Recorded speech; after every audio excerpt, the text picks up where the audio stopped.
Welcome back to Smashing Heads Podcast. My name is Zach, and I'm joined, as always, by my best friend, Jake. How's everybody doing tonight? And our other co-host, Hannah, who is my wife, if you're new. She actually is a real estate agent, and she's out showing a house tonight. She wasn't able to be with us when we recorded with Scott Yager from, of course, you know if you're listening, Challenge Mania podcast. Well, would have been great because this is also a boys' night, FYI. It is a boys' night, so we will have the boys' night intro music on this on the intro to this show. But what would have been perfect is if we were allowed to use Power Man 5000s when worlds collide. Yeah, we don't own the rights to that, but again, Scott, when he came in, we hit it off right away. I think it's a fun interview. Everyone's going to enjoy it. We ended up, even after we got done recording, Jake, you had to leave. I did. But Scott and myself ended up talking for about another half hour or so, just about random other things, and so we hit it off with him really well. We were talking for so long that I had to get up in the middle of the interview and go urinate, and then I had to leave after the interview directly after so I could let my dog urinate because he had been in the house for like 12 hours. That's all you care about is urinating, so it's on brand with you. It was on the brain, that's for sure. That's not what I said. I said on brand. So if you're new to our show, I'm sure we're going to get some bleed over from Challenge Mania that haven't listened to us yet. We typically do a weekly spoiler-free recap of what happens on MTV that week. We record directly after the episodes air. We give our opinions. We give our takes on what happened, just kind of fresh off the top of our brains. And, we do cast interviews and things like that as they come along. So if you are new, welcome. And if you want, you can follow us on Twitter at Smashing Heads. Do you know our Instagram, Jake? We're Smashing Heads Podcast. That is right. On Instagram at Smashing Heads Podcast. Facebook, Smashing Heads Podcast. Smashing Heads Podcast at gmail.com if you want to get in touch with us longer form. We don't have a P.O. box or a mailing address, so you can't do that. But again, Scott was great. He sat down with us. We'll probably try to have him back in the future because we didn't even cover half of our questions that we had for him. It's really easy, free-flowing conversation, and again, I think you guys are going to enjoy it. It just so happened that we were recording with him directly after all the Amanda stuff happened, so you'll hear us talk about that. It wasn't old news at that point. It was pretty fresh, like within a couple of hours. So we're not rehashing old stuff. There's a good chance there's a part 2 in the future. There's a lot more we really could have talked about, but 2 hours is a whole lot of information to dispose unto you. Okay, is that the right way to put that? I don't know. It's late and I'm tired, and again, this was a long interview, but again, I think it's one that people are going to enjoy. So, if you're new, welcome.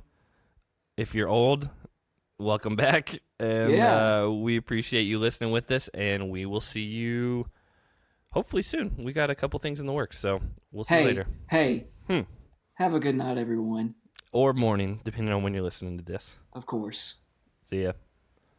All right, guys, we are joined by the one and only Scott Yager. You'll know him from Challenge Mania podcast. You might know him from hanging around New York City. Who knows? But Can we just give it up for him real quick? It's just me and you, so I don't think he's going to clap for himself. So how are you doing, Scott? Hey, I'm doing well. Thanks for having me, guys. It's a pleasure. Yeah, we definitely appreciate you being here. So, are you in Brooklyn? Because I see you at the Barclays Center a lot. So no, I live in the East Village of Manhattan. Okay, I'm a short train ride away from the Barclays Center, and so I do go there for concerts, wrestling events, etc. But no, I'm Manhattan based.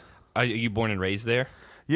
Oddly enough, I was born here but not raised here. So I was born at Mount Sinai Hospital in Manhattan. We lived on the Upper East Side till I was 5 years old-ish. And then when my brother was born, and it was, I think, officially illegal to have that amount of children in the size of apartment that my parents were living in, they decided to move up in the world and get a house in Stamford, Connecticut.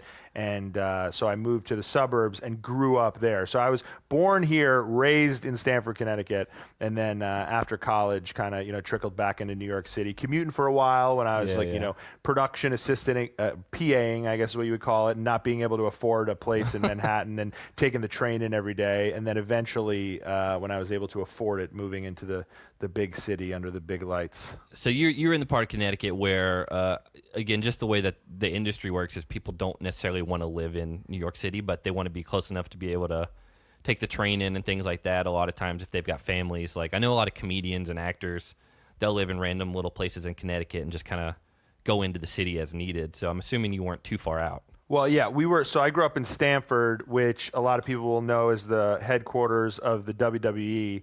Well, Jake is a big wrestling fan. So I grew up 20 minutes from what was affectionately known as Titan Towers for a while. Yeah. I think now they just call it WWE headquarters. But Stamford is the first major city in Connecticut that you hit on the Metro North. So, it goes Stamford, then Bridgeport, then New Haven, then Hartford, and the commutes kind of trickle up as far as time goes, and the rents and the mortgages go down as you go north into Connecticut. The city. Yeah. So Stamford and the neighboring towns that are a little bit nicer, like Greenwich and New Canaan and whatnot, are some of the more sought after places to live in Connecticut. But yeah, it's cool to be New York City adjacent, is what I would call it, because growing up as a kid, you're a hopping and skipping away from a Knicks game or a WWE show at the Garden or whatever, or a concert. Once I started going to concerts, I'd take the train in to go to Roseland Ballroom and Hammerstein Ballroom and stuff like that. And then yes, when you are either an up and coming production assistant who can't afford to live in New York City, or my father who was deciding to raise his family in the suburbs and continue to work in Manhattan every day,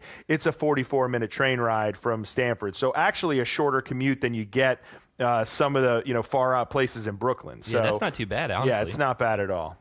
So I have to be careful because I can go off on a tangent on wrestling for some time. And just FYI, someone asked if we were going to ask you about wrestling stuff, and I was like, unless it's related to The Miz, Disco Inferno, or Jack Gallagher, then I'm not going to really have much to say. Wow, about it. Those are three random people to set the guidelines based on. But The Miz, obviously challenge related. Disco Inferno, I remember. Why is that one? So I remember him on the old PlayStation games, and I was like, this guy's gimmick is very weird. And I was like, it doesn't fit with anyone else.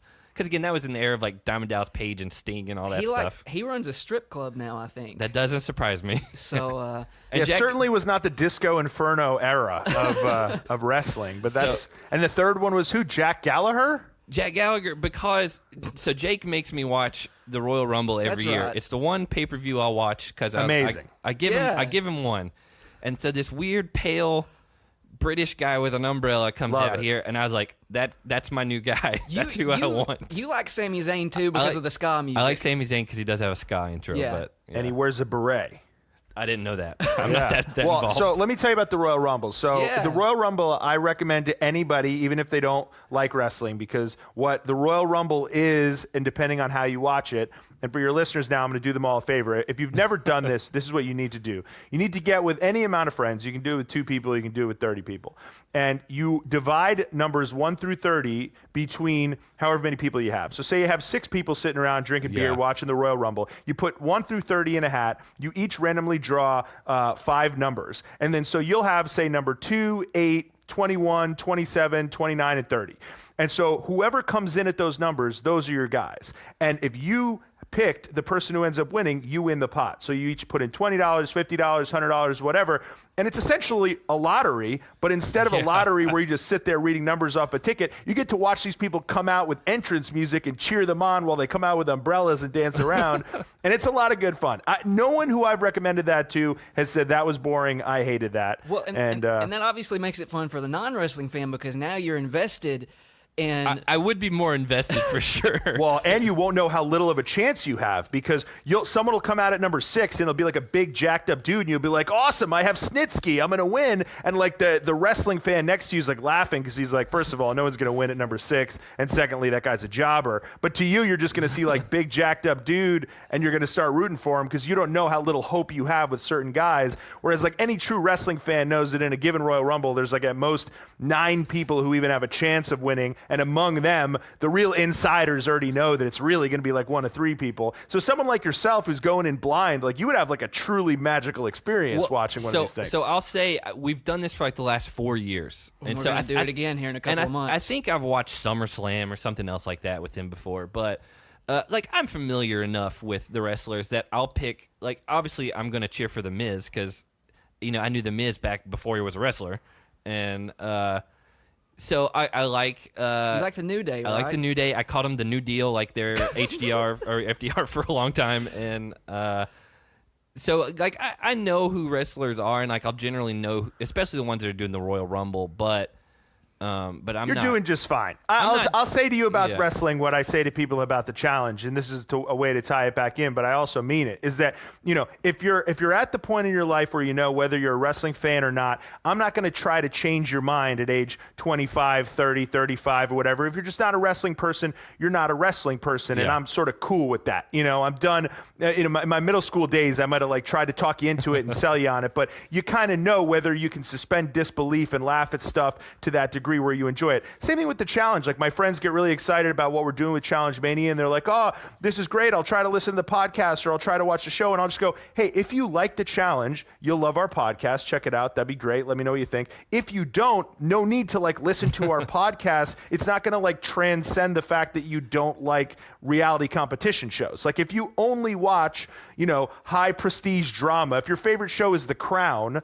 I'm not going to be like, dude, you should check out Derek Kaczynski highlights and listen to my podcast." So it's the same thing about wrestling. You know whether it's your thing or not. And I'm sure there's a million people listening to this who are like, wrestling is not my thing, stop talking about it, and we will. But there is a bit of a crossover between the two things I've noticed in the last year, because people know that I'm a wrestling fan, a big one, and people know D at least appreciates it to where he can drop a ravishing Rick Rude reference, sort of half-ass it. He'll get his finishing name wrong, or he'll get he'll get two things. He'll be like, "Oh, Undertaker, he's from San Francisco, right?" He'll get so he's kind of like me. He's kind of like exactly. But so people hear this and they kind of want to talk about wrestling with us. So I noticed that there is a bit of a crossover in our listenership, at least. I mean, I think Challenge Mania, the name, might attract them as well. But a lot of people are alienated by it, because the people who don't like wrestling and don't appreciate it and don't get it, they just also cannot understand why any adult, self-respecting adult, would spend any money, let alone time, participating in it. And I understand that. I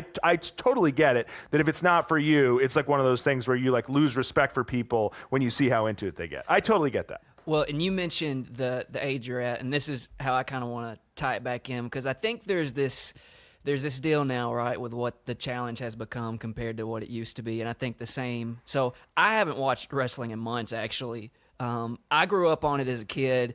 I was a WCW kid. The Crow, Sting was my guy, still is to this day, NWO, all of that. And if you don't mind me asking, I don't want to be rude, but how old are you? When did you start watching wrestling? I turned 33 on October 7th. You can ask. I have no problem saying how old I am. Yeah. So I was born in 1985, about 8 months or 6 months after the first ever WrestleMania.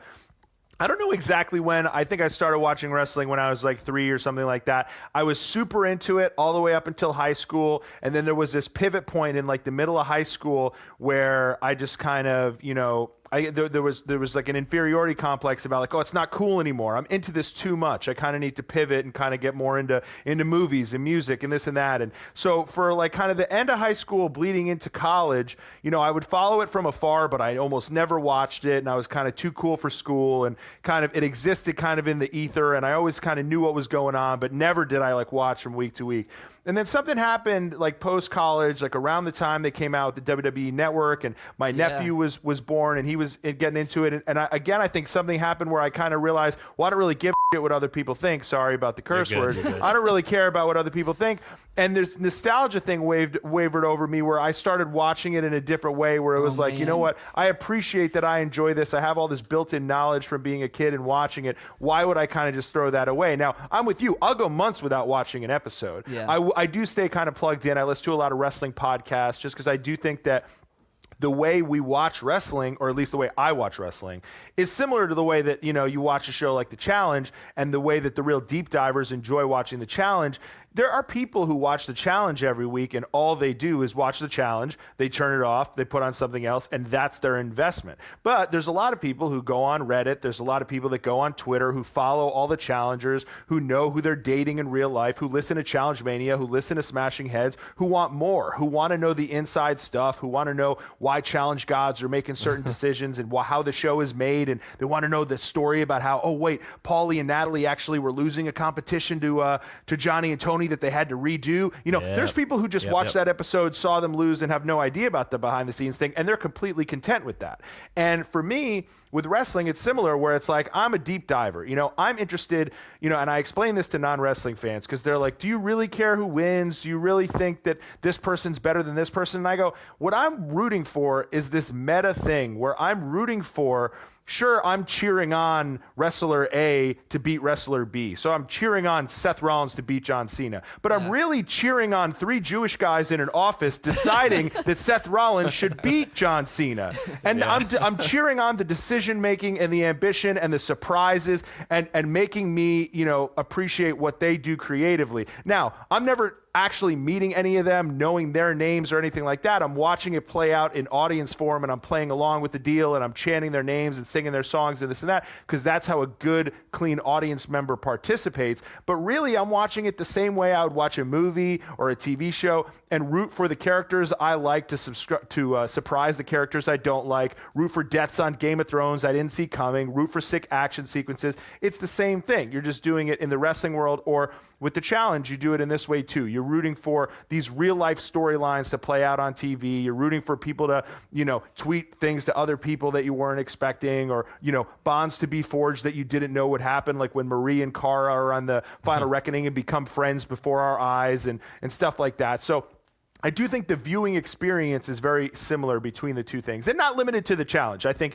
you put other reality shows in there as well, where there are several levels to how you can watch and appreciate these things, and that's how I feel like it is with wrestling. You can have a 3-year-old kid who just likes bright colors and cheering, and then you can have an adult who likes the, you know, appreciates the art form and the creativity and the surprises and whatnot. So it's really interesting, the fact that you said you kind of went away from it, and because we're roughly the same age. Like, I turned 30 in October, like 5 days after your birthday, and then Jake just turned 28 in August. Yeah, so we're not far off. And the weird thing is, I remember growing up, people liked wrestling. We're not going to talk about wrestling much longer, but I remember growing up, everyone obviously, like when you're like in elementary school, like these guys just running around and flying off top ropes, like it's something that you're like, oh, that's really cool, even if you don't know anything that's like the real stuff behind it.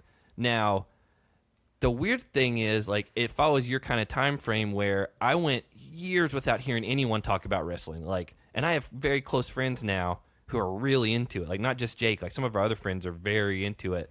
But it's kind of the same thing. They kind of went away from it, thought, oh, I'm not speaking out of turn, but like, oh, we're kind of grown up for this. Mm-hmm. And then once you get into like your mid-20s or whatever, you're just like, who cares? Like, I like what I like, and like, you know, I'm going to deep dive on the things that I like. And we're living in kind of an age of the nerd culture, and nostalgia and all that. And so, like, you know, you can have really niche like hobbies and interests, and, you know, like, even like the challenge, like people seeking out like all, like, there's a million challenge podcasts now. Naively, we didn't know that when we started, but it's kind of crazy, like how deep you can really go, just depending on, you know, what you were saying. Like, some people turn it off and that's all that's all they see. But, you know, if you want to go deep, you can on anything. And we weren't, like, I know for me, like, starting this podcast, like, prior to it, I was not a part of Challenge Twitter, Challenge Reddit, nothing. So I wasn't even aware. And then, of course, you know, we're doing this podcast now, so you kind of have to be more invested in the community. Yeah. And it's just a whole different world, man. This season's been really strange for us because it's our first season doing a show. And so obviously we have a very vested interest, like, you know, not only recording ourselves talking about, which we would talk about the show anyway, just amongst ourselves, but like seeking out other people and like posting on Reddit and all that type of stuff.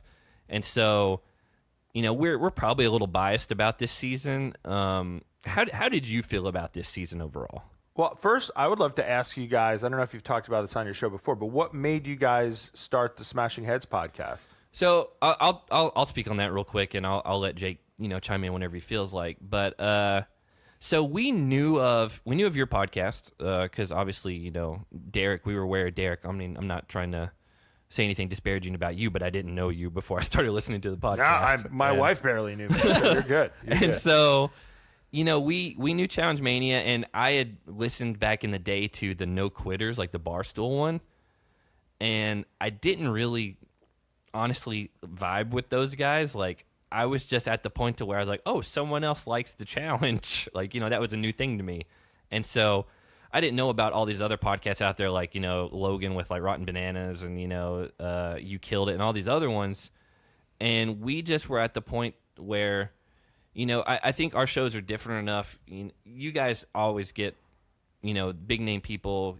Derek was a part of the show. You've got backstory and legacy that, we don't have. And so we approached it from a fan perspective, and we talked about it maybe during Dirty 30 and like, hey, what if we did this? And it just didn't work out. And none of us had ever podcasted or hosted or done anything like that before.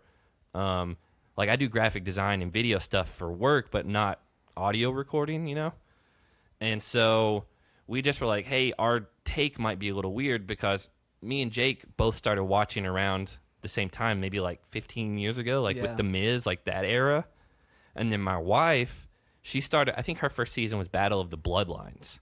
And so her perspective is different than even ours because she's coming in from a mostly recent like view of the show, and me and Jake are going back to the quote glory days of the challenge. And so we just figured we'd approach it from a fan perspective. We tell people, or try to, if we think about it, we are not an authority on the show. We just like to talk about it, and we record directly after the episodes air. So we try to give fresh takes, and sometimes they're not always fleshed out, or we'll come back the next day and be like, I kind of rethought that, and I maybe want to change my mind on it. But we try to just give our opinion as a fan would on, hey, this is what we thought of the episode we just watched. Yeah, I mean, we can't, I think that the way we put it was, we talk about this show every week, and so why not just stick some microphones in front of our face and just see what go happens, for it. yeah. Let's see what happens. And so I think, because, we obviously didn't want to try to be anyone else. We wanted to do what we thought would work. And I think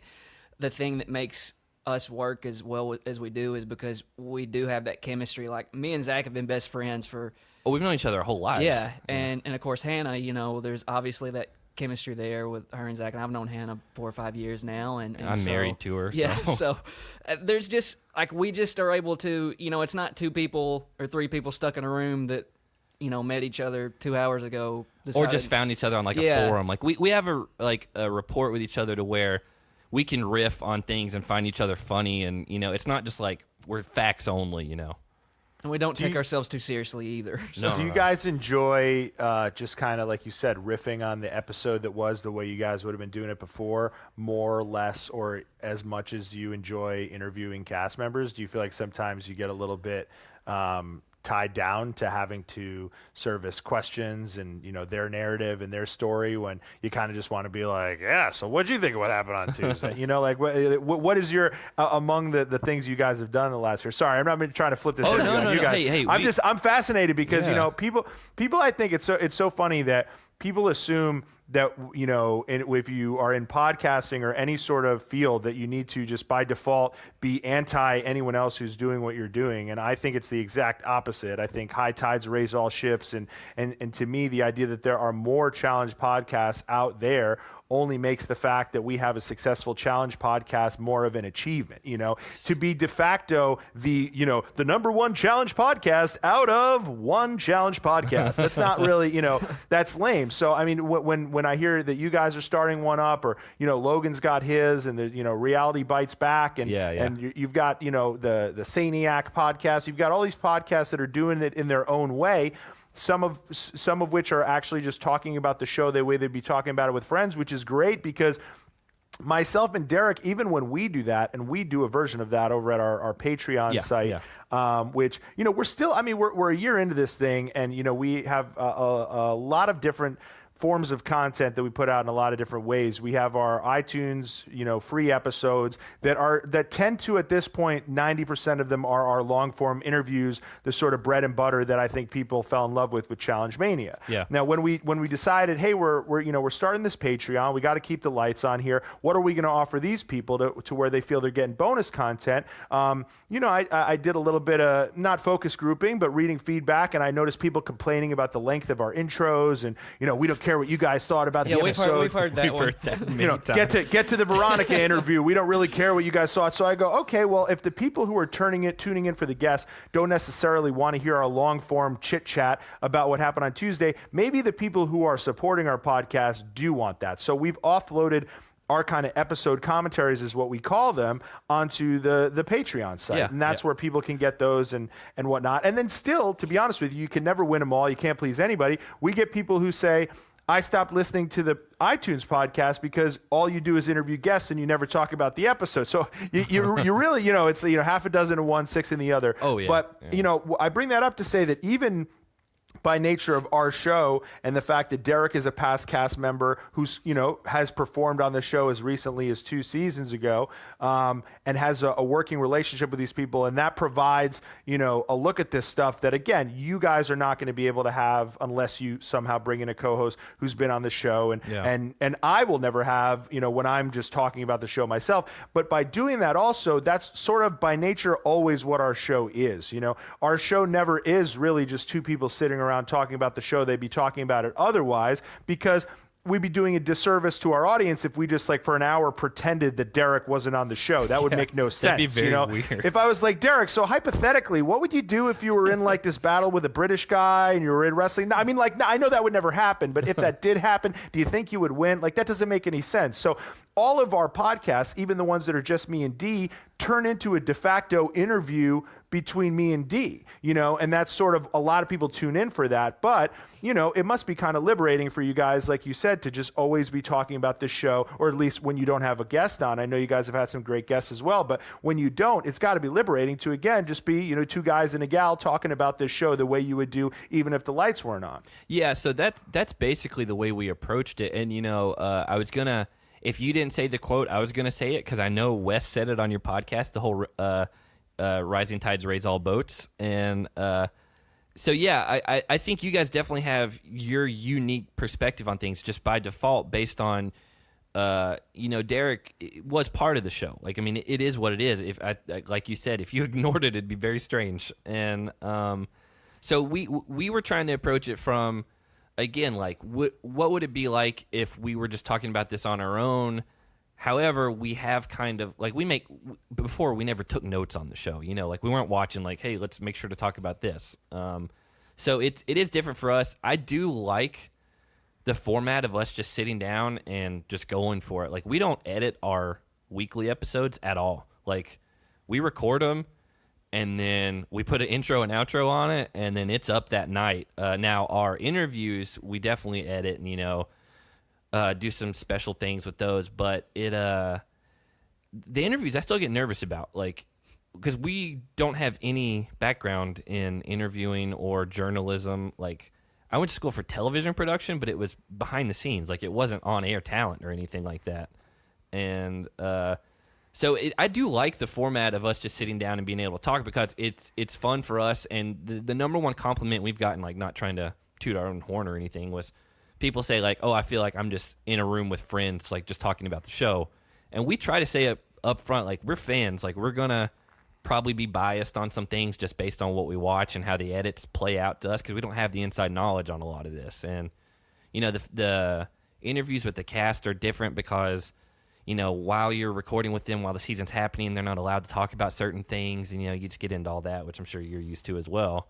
Yeah, it's interesting because it's another thing where, not to bring it back to wrestling, but it's another weird parallel is that, for instance, a guy like The Miz, we're interviewing The Miz, and what's great about wrestling over the years, and actually has made it a lot easier to watch as an adult these days, is they have broken the fourth wall a lot more than they did in, say, the 80s and 90s. So a lot of these guys are allowed to go on podcasts. Some of them have their own podcasts simultaneously, where they go by their real name. They're talking about predetermined, elements. And it's not like they have to pretend the whole time like there's some ruse, because who would ever tune in for that? I'm going to believe this guy when he's trying to sell me Brooklyn and sheets, but he thinks I'm a moron and that he's actually fighting a guy. Come on, that makes no sense. So what's great about that is you're talking to these guys, and they're not going to treat you like you're dumb, like Mike, but he's also not allowed to tell me if he's going to wrestle Daniel Bryan at WrestleMania. So when he came on our podcast and I kind of threw that at him, I might have nailed it. I might have literally told him, hey, this is what I think should happen with you at WrestleMania, and I got it right, but he's not going to reveal it. There's a similar thing with our show where we're covering a show that was filmed months ago. All right. We don't cover spoilers on our show, but Us either. I do, based on the fact that some of them are unavoidable both on the internet and just by hanging around these people.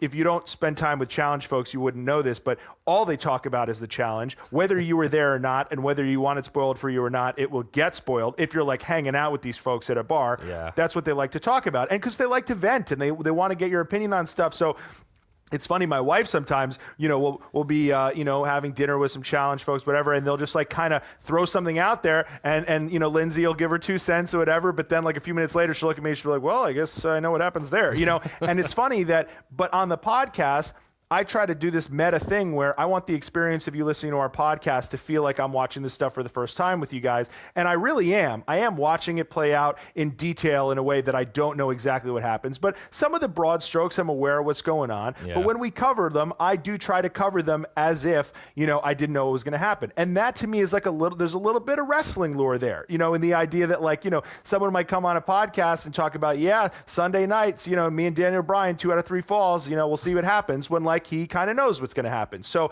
it's very similar there. It's another weird parallel when it comes to that. Well, let me ask you if you think that takes away from the experience at all, because, again, making that comparison there, going back and watching wrestling in the 90s, like you look at some stuff, and I think that's why like the NWO was like such a big deal, is because like you legitimately thought at times like they were taking over WCW and all this stuff, and Zach's giving me the too sweet sign right now. I didn't know that's what it was called. Yeah, and so because you just can't hide that stuff anymore in this digital age that we're in now. Like the viewers are smarter. Yeah, I mean, but there's different. Not to cut you off, but there's different. So wherever the line is about, so no matter what, no matter how much people say you can't fool me, right?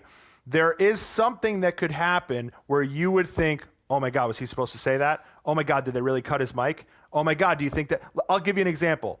2 weeks ago, a wrestler who was recently fired from WWE for some behind the scenes stuff. I know where you're going with this one, yeah. And Enzo Amore was his wrestler name. He showed up to an event, bought a front row ticket, and started a scene kind of in between matches where he had the whole crowd singing his catchphrases. He got tackled by a female security guard, the optics of which was just hilarious if you know a little bit about the story there. But like, most people are 90% sure he went into business for himself, and he will not probably receive good treatment going forward because of this. However, there's a 10% chance that this is all part of hey, let's play this out like it's like it's legit, but really we're bringing Enzo back in a month because we did some investigating and we realized we're willing to bring him back. You never know. In this particular instance, it was probably a real incident. There was a thing about, now it's probably going on 10 years old, but CM Punk gave this promo, which is what you call an interview, where he started referencing other wrestling companies that normally you don't talk about. Yep. And then at the end of the promo, they cut his mic. And I was watching it live and I was like, they cut his mic. He went into business for himself. You find out after the fact in detail that no, it was what they call a work shoot, which is where you know where the lines are. You know what the fans believe is off limits. So if you go 10 years without letting people say TNA, the other wrestling company, then when someone says TNA, you're going to think, oh my, they did that without their blessing.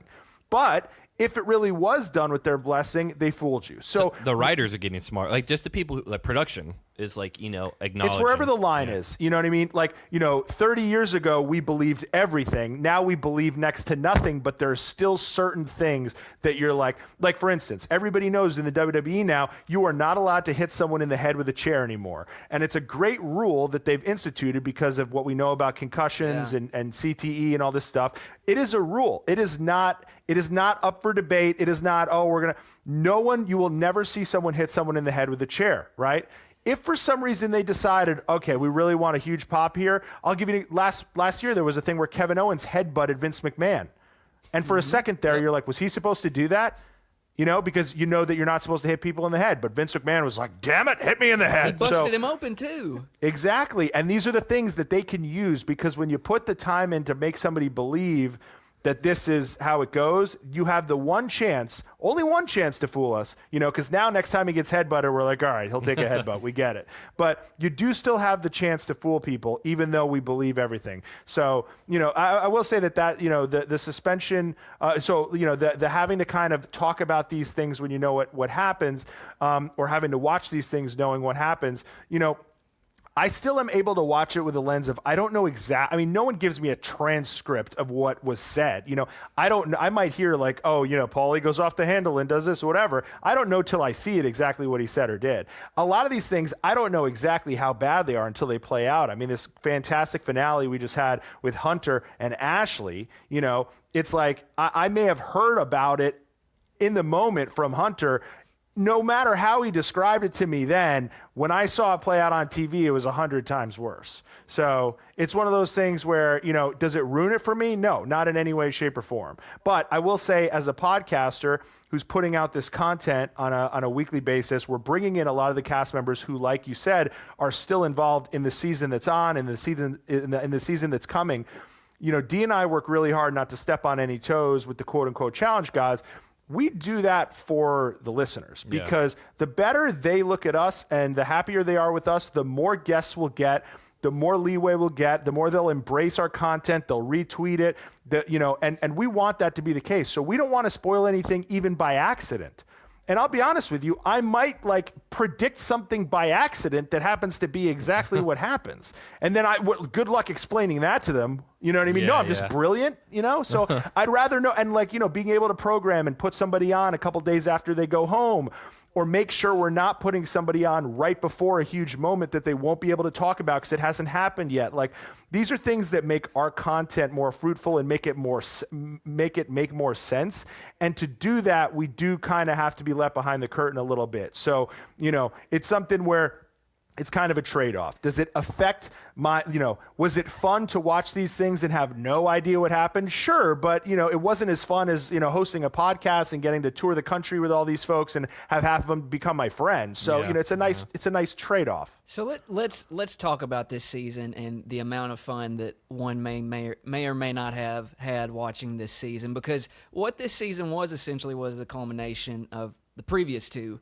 And we even mentioned, I think it was 3 episodes in, and I think there was one daily. Yeah. And it's obviously a different look from what it's been in years past. And I think this season was very much storyline driven. And I said, and I hate to keep referencing wrestling, I know it's gonna go back. But there's a correlation there. I'm going to get blamed for it. Don't worry. No matter what, you guys talk about it as much as you want. The storyline will be, Yager went on another podcast, made it about wrestling again. Man, does he talk about wrestling enough on Challenge Mania, the podcast he named after wrestling? Really? Come on, dude. Listen, you and I just may need to do a wrestling podcast sometime. But, whenever you want. I told Logan the same thing because I went on his show. He was the one who asked about the kayfabe or whatever. We ended up talking about wrestling half the time, and I kept stopping it and being like, hey, dude, your listeners are going to hate this, right? He's like, I don't care. Let's keep talking about it. So, yes, we can do a separate wrestling podcast whenever you want. But I do think when it comes up in analogous form and the parallels are interesting, if you're using it as a segue to get into something about this season. So, as long as we don't go down a rabbit hole about who won the ladder match at WrestleMania 10, I think it's okay if you mention it in passing. But someone probably is playing a drinking game right now and doing shots every time we talk about wrestling, and they are all dead. Well, they're probably way gone. But the correlation is that the thing I mentioned is because Zach and Hannah actually were real concerned with where this season was headed, and I'm over here I am kind of enjoying this because I'm real into these promo segments. I love the build to something. I was worried. I'm not gonna lie. And I said as much. I was worried that this season was gonna be. And it's not trying to disparage other reality shows, but I was like, oh, this is going to be just a bad girls club where everyone's just going to be fighting, and we might get an elimination once a month because that was almost the precedent they set up from the beginning. But to me, it the whole setup, and this is just my personal opinion and the way my mind kind of works. The whole setup that was being built with everything made these eliminations and stuff that much more impactful. And I know there was quite a bit of time spent on the Hunter and Ashley like, I mean, they had to be the worst pairing as far as like the fact they couldn't really Second work together. Amanda up there. That too, and so which made what happened at the end that much more just like, oh my gosh, man, this is bizarre. Yeah, and let me just say, on the record, if we have new listeners, we came around and we interviewed Marie early on, and she's like, "Trust me, it's gonna get to where you like it, and just stick with it." Because we had her like episode 5, like it was early on, and she was like, "Also, the way that this ended, like I'm not gonna spoil anything, but there's no way that they can screw this up with editing or anything like that." So we after that we felt a lot better. And because we were hearing it from someone who was experiencing it. Now, we didn't know she was in the finale, but I guess my question is like, where do you stand, as far as kind of what the challenge has become to this point, being more, in my opinion, the way I word it, storyline. Well, and just real quick, what is your history with the challenge? Like, how did you start, like, watching it or? Yeah, so I grew up watching Real World, Road Rules, but I wouldn't watch every season of Road Rules. Something just aesthetically about it didn't vibe the same way with me as Real World, but I was like an every season Real World guy, except one out of every few, for some reason, the location just wouldn't vibe with me, and I'd take one off, but that was maybe only like 2. And so, the challenge was big for me because it was a continuation of these people's characters, and being able to see these for the most part, the all-stars of those seasons. I mean, if you go on the challenge Wikia and you kind of click on the season, and then it'll tell you who from that season competed on the next challenge. They, for the most part, did a pretty good job of cherry picking the 3 or 4 interesting people that you'd want. So it was kind of trimming the fat a little bit. Some of the characters that you think might have been put on the Real World or Road Rules to kind of fill a certain void from like, okay, that's the wacky guy who wears the panda hat on Real World DC. I don't really need to see him in the challenge, but like, thanks, that was fun. Or like the blonde guy with the skateboard in New Orleans with Knight and Jemmy. I don't really need to see you on the challenge. So, but these were fun people to watch in a house with these other people, because that's what was really interesting, was seeing these people together. But so, I liked watching before social media, where you like didn't have insight into their lives a lot of times. Oh my God, I didn't know they had last names. Yeah. I thought they were all Rihanna, Madonna, one name. I thought Derek was Derek. I mean, when he emailed me and he said, "This is Derek Kaczynski," I was like, "Who are you? Is that the guy, Dr. Kevorkian? Who are you?" So, to make a long story short, I just watched the challenge all through college, and I was a fan of the show. And I've told the story a million times. If anyone doesn't know it, basically about 10 years ago now or so, I was doing another podcast, and a mutual friend connected Derek and me, because Derek was doing his podcast, I was doing mine. I was interviewing pretty much everyone but challenge people. I was interviewing musicians, comedians, sometimes celebrities, athletes, etc. Derek just cold emailed me, "Hey, would you want to have me on your podcast?" We ended up partnering up and doing a couple podcasts together where we would interview another challenge person. We did one with Mark Long, we did one with Blair Herter, we did one with a UFC fighter, Jake Shields, and then we kind of just stayed in touch over the years. And then over the past few years, he had kind of asked if I wanted to do a challenge podcast, and it kind of fell through a few times. And then last year, it just kind of clicked with me, leaving the job I was at for a few years, and him having just done Dirty 30. But as far as like being a challenge viewer, I will admit this, because this is something I don't think I've said before. When we did Challenge Mania, coincidentally, D had just been on the Dirty 30, so I was obviously very invested in seeing him on the show. But the challenge was kind of, up until maybe I would say Invasion, where they started peeking some of the old favorites back in, and then Dirty 30 when they really, they brought in D and and Veronica back. Like I dare I say I was losing a little bit of interest in it, and so I went from actually, if I had to like say, the consistency at which I watched the challenge and my level of interest was probably at an all-time low, and then transitioned from that into an all-time high, just from like the nature of having to be as plugged in as I am by being the host of Challenge Mania. So, in college, I was every week, and granted there was no DVR really, it was kind of like every week I'm tuning in. By the, before Dirty 30, I forget what the season right before that, Invasion, I'd let 3 episodes go by and just let them build up and then watch them when I got to it. You know what I mean? I wasn't like, I was definitely not like going on social media and following people's reactions. I was a casual viewer at that point, because the show had kind of gotten a little bit too complex with the hey, we're going to bring in the vets halfway through and they only compete against them and then this and that, and we're going to surprise them. And then, redemption houses. And that, I think, was something that plagued this last season. I thought that Dirty 30 was obviously fun for me to watch because D was on. Structurally, I thought it was a mess with the you got the redemption houses and this and that and the double X's and blah, blah, blah. Vendettas I loved. It was just super simple, individual eliminations. The final was a little bit, but other than that, I loved it. I loved the twist. I loved the what they call it, the troika. Yeah, the troika. I loved the Inquisition. I loved the grenades. I just loved it. It was perfect. It was super clean, And they brought in a lot of new cast members. They didn't call it fresh meat, but you could have called it fresh meat in the sense that you had so many new people from these other shows, the English folks and the Big Brother folks, and I thought they batted about 750 with those people. I mean, I think Vic was like the only stinker. Vic from Big and apparently Brother. He was really well loved on Big Brother. So well, I didn't watch Big Brother, so. I started watching Big Brother the last few seasons, so I did see his season. I wouldn't say he was like a beloved character. He was a good competitor. He actually won his way back into the house twice, but I didn't find him to be that interesting, and I was surprised to hear he was the guy they went with for this. He apparently had a miserable time, didn't embrace it at all, hated it. He was in a very serious relationship with someone he just got engaged to in the Big Brother house. So, I mean, he showed up for this thing and did not want to play ball in any way, shape, or form the way they wanted to play ball. Forgettable from a challenge only perspective. And to be honest with you, Paulie revealed on our show that it was supposed to be Paulie from the get-go. He ended up hurting his foot, I believe, something like that, and he couldn't go, and then Vic went instead. But other than that, Natalie, great.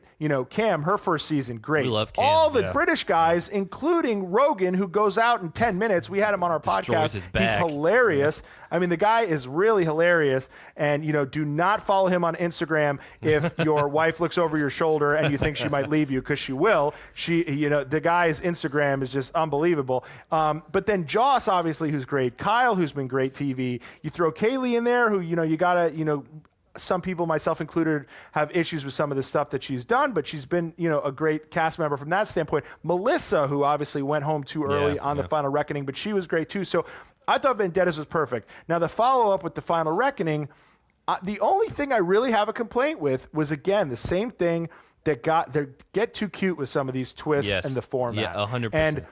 And the reason I don't like redemption houses is I don't like redemption houses in general because the idea that you lose an elimination, which should be the most dramatic moment, is the climax of an elimination. Thank you so and much. if you're not going home, you're removing all of that drama. And then when you do these weird things where people are pulling X's and you're just snapping your finger like Thanos, and Jenna and Jemmy are disappearing into thin air like Avengers Infinity War, spoiler alert, what you're doing is you're again sending people home without competing. You're never sending people home who compete. The people who lose the elimination go back into Redemption House. So people are getting eliminated with the pull of an X. It's really awkward. So that's the one issue I had with it. Storyline, too much drama. I don't get that. That's why we're here. Let's be honest. I just think the episode should be a little formatted. We should get a daily challenge, a vote in, and an elimination in every episode. I think that would keep people happy. For sure. Sprinkle the rest with drama, and then get rid of redemption. Other than that, I like the drama. So here's my take on this season is I think the big problem was that, and I think I said this on our finale episode, was that losing almost didn't matter this season. No, I mean, it was random. And I've come around on Paulie, just what he did towards the end, but it basically worked in their favor to lose the first three eliminations. They got like a month-long vacation in a house where no one else was at. So let me say this about the Redemption House, and I know Hannah's made a big deal about this. I've said something about it too.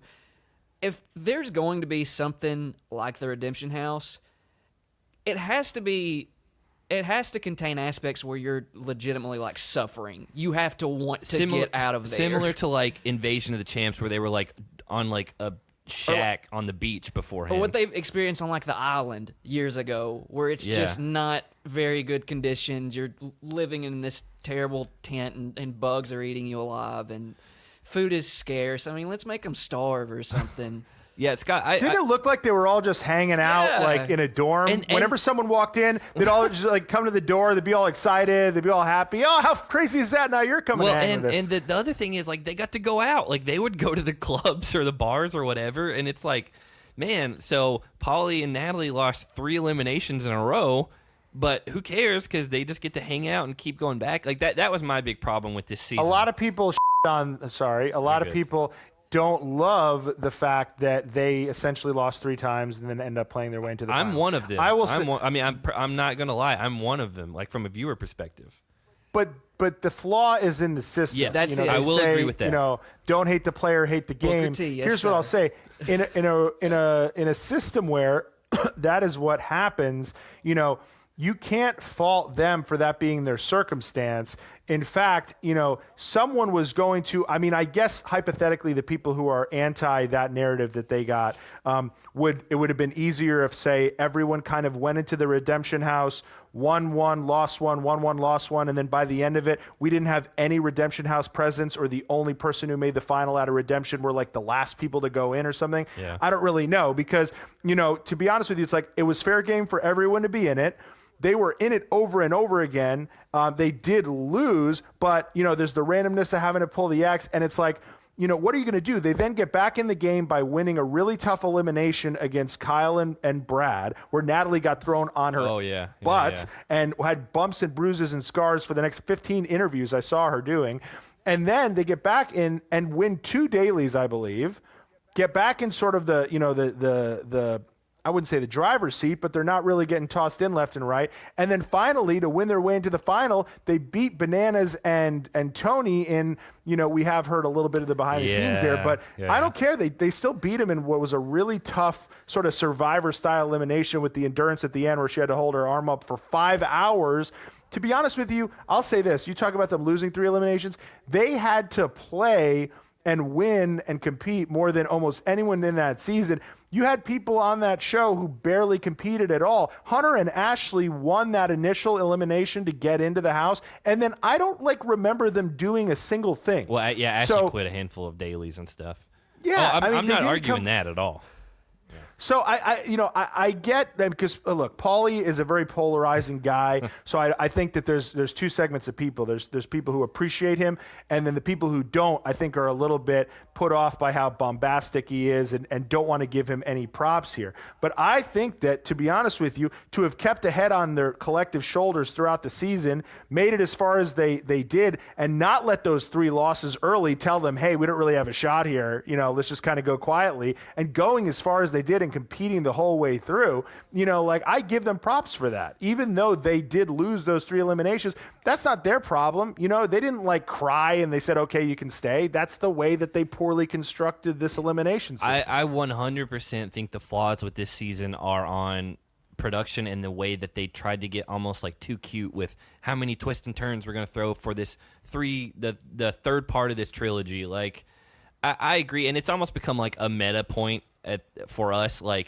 I was on record. I did not vibe with Paulie. Just his, there's just certain people on the show you're not going to get along with, and on a one-on-one level. I just felt if he was the way that he comes off on television in real life, I would not get along with that. And I feel, it's my personal opinion, you can dispute it. You've talked to him, we haven't. I feel like he's in character a lot of times, almost akin back to wrestling, when they're doing promos. But I'll give him, he's a great athlete. We knew if the finale was going to be mostly endurance, he was going to kill it compared to a lot of other people. But yeah, I think the big flaws with this season were, like Jake said, losing didn't really seem to matter. As long as you got lucky, you could get back in. And then if you were unlucky from the beginning, you didn't even get to compete. And again, I know a little bit about this upcoming season, not structure-wise. I know cast-wise, which we won't talk about because, again, we're spoiler-free. But I have, I'll say after watching this season, I thought it was a good season overall. I enjoyed the finale. I agree. I enjoyed looking back, what led up to it. I think I had fun watching it. I do think that there were definitely problems with the format, like you said. Well, and it's weird, right? Talking about the finale specifically. If you think about it, it wasn't. We've seen much more brutal finales. We liked it live, and then after we thought about it, we're like, oh. But I think the thing I said was you always remember the end though. That's what you remember the most. And the fact is the ending of this season was insanity from Josh and Sylvia getting really screwed out of winning, and then the whole altercation between Hunter and Ashley. Well, and then Cara and Marie had that Marie filmed and put on Twitter. And so, I'm with Zach. Overall, and I get it. Like, I think they were just kind of throwing, everything at the wall and seeing what stuck. And plus, it's a trilogy, right? So you want to make that third one like super huge. And I think they went a little overboard with things. But nonetheless, I think the culmination of it all and what we saw at the end was a good payoff. Scott, let me ask you something real quick. How do you feel about timed finals with, again, you know industry stuff and you seem to know how certain things work. After really thinking about this finale, I was like, I don't know if I ever want to see another timed finale, because if production, which I'm not saying they're this malicious, I don't have inside information on that one way or the other, this would be 100% the easiest way to make whoever wins their own choice. Does that make sense? No, totally. And, when it plays out the way that this one played out, which is, if you had to rank these couples in the order in which they would likely take each other's money, the one that you would probably put at the top is who won. For sure. You look at it play out perfectly and you're like, oh, you couldn't have scripted it better. You wonder, did they script it? Now, the thing about that is you talk about timed finals. It's one of those things where this show has never been one that's been fully transparent as far as, what exactly is being timed. When did they start the stopwatch? Well, and the equalizers through the eliminations that they don't talk about, they've never addressed like on air. Like, we know about them. I'm sure you know about them just from interviews. It comes up every week. That's another thing that this season seemed to come up more than I remember it ever coming up. Granted, I think it's the first one where you had men competing against women while I was covering and the Kim show. was just kind of dancing around getting her blocks, and Polly couldn't even get over to him. Yeah, and then you have these people who want to stick up for themselves, and rightfully so, when, they have this reason that they feel like they look like they can't compete in this challenge, or that they lose, or this and that. And you have all this stuff where you just, to me, I scratch my head and I say, I get why you tried to even the playing field. Yeah. Just tell me that you did. Like, show me what to look for on TV. Highlight the band and be like, hey, we did this to his body weight. We did this to hers. So then it makes sense to me. I don't have to hear about it on social media and feel like I'm like, an investigative journalist here figuring out your secrets. Because, you talk about the word like malicious. They're not being ever malicious. They're putting together a TV show. Yeah. They're putting together competitions that they want to be fair. They want the outcomes to be fair. I don't think they're sitting there trying to contrive things and this and that. Now here's what I will say. It's frustrating from a viewing standpoint to watch these quote unquote timed finals, because in editing, right? In editing, you don't need to necessarily, like, they're not showing us the points in which Ashley gained 20 seconds on Hunter. Mm-hmm. In fact, we didn't actually see them finish. And then look, when you're talking about what did she win by 20 seconds, it would be easy enough to, in a 3-minute segment of TV, show us the tape of her finishing 20 seconds better than him here and 11 seconds better than, that would be easy. They're clearly not doing it for a reason. Part of it is because it's not visually interesting. Yeah. And the other is how many times when you say, hey, time me when I do this, and then you get back and your time is a little off and you're like, but when did you start? When did you start recording? Well, and that goes back to I think it was Hunter that fell off the ladder, climbing down. When did they count that? Yeah, that's what we were like. Did he just? Does the clock stop when he hits the ground? Yeah, we didn't all those things. And I'm not saying they were malicious. I was just saying again, I do video editing. I know how easily you can manipulate situations. Obviously not for a reality show, but. No, but they get manipulated visually for the purpose of suspense. Yes. Like, for instance, nobody, when you're watching a race on, say NASCAR or the marathon, right? You're watching it live. If somebody's 60 feet in front of the other person, for the last whatever many minutes or whatever, there's no suspense because you see that they're ahead of them. You know who's going to win, right?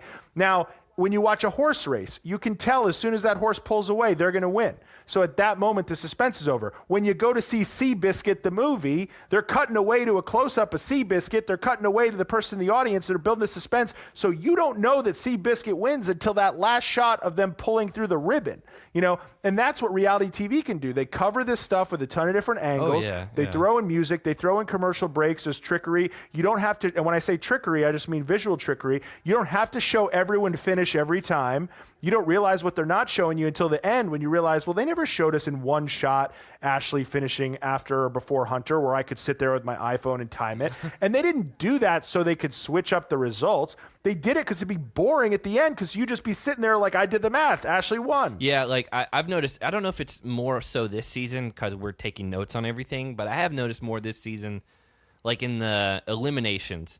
They do that, like what exactly what you're talking about a lot. Like if someone's clearly got a lead, like they're gonna use shots that are close up of the other person and then show only like the balls that they've dropped in and make it look like every show does it. Even Survivor, that I'm fully convinced Survivor is 100% on the up and up and would never ever doctor results or this or that. But they do the same thing. They will even cut out of order. Like for instance, they'll show.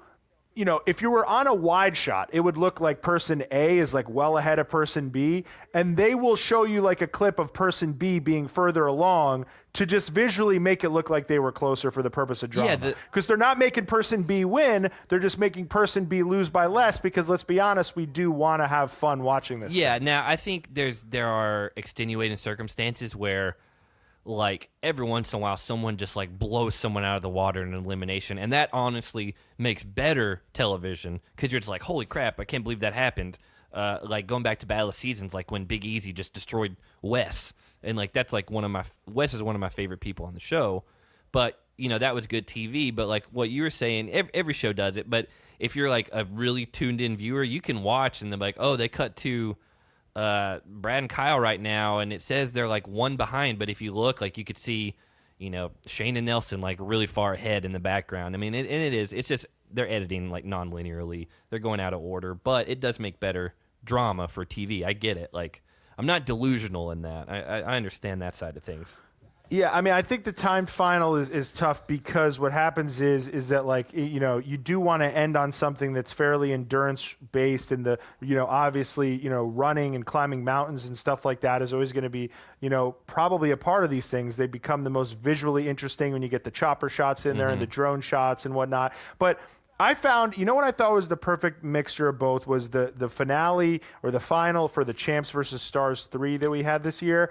I thought it was so easy to follow. They had this map where, you saw where every team was, and it was like combination race, but they also had all these check marks along the way where they had an eating challenge and all this other stuff. And there was this really cool storyline where, Louise and Casper were ahead for some time, and Tony and CT were losing, but then they came ahead at the eating challenge, and then Tony ended up essentially carrying CT towards the end, and they beat Wes and Louise, I believe, or was it Wes and Louise? Wes also was in there as well. So it had a really easy to follow narrative. It was great. They went to this map where they could show you where everybody is. I never felt like they were misrepresenting everything. Now, granted, they lucked into this, where CT and Tony kind of pull ahead at the right time and it's easy to follow. That's fine too. But I just think sometimes they overthink these things, and they get a little bit too complicated, and it feels like you're purposely not showing us stuff. And then everyone wants to know, conspiracy and whatnot.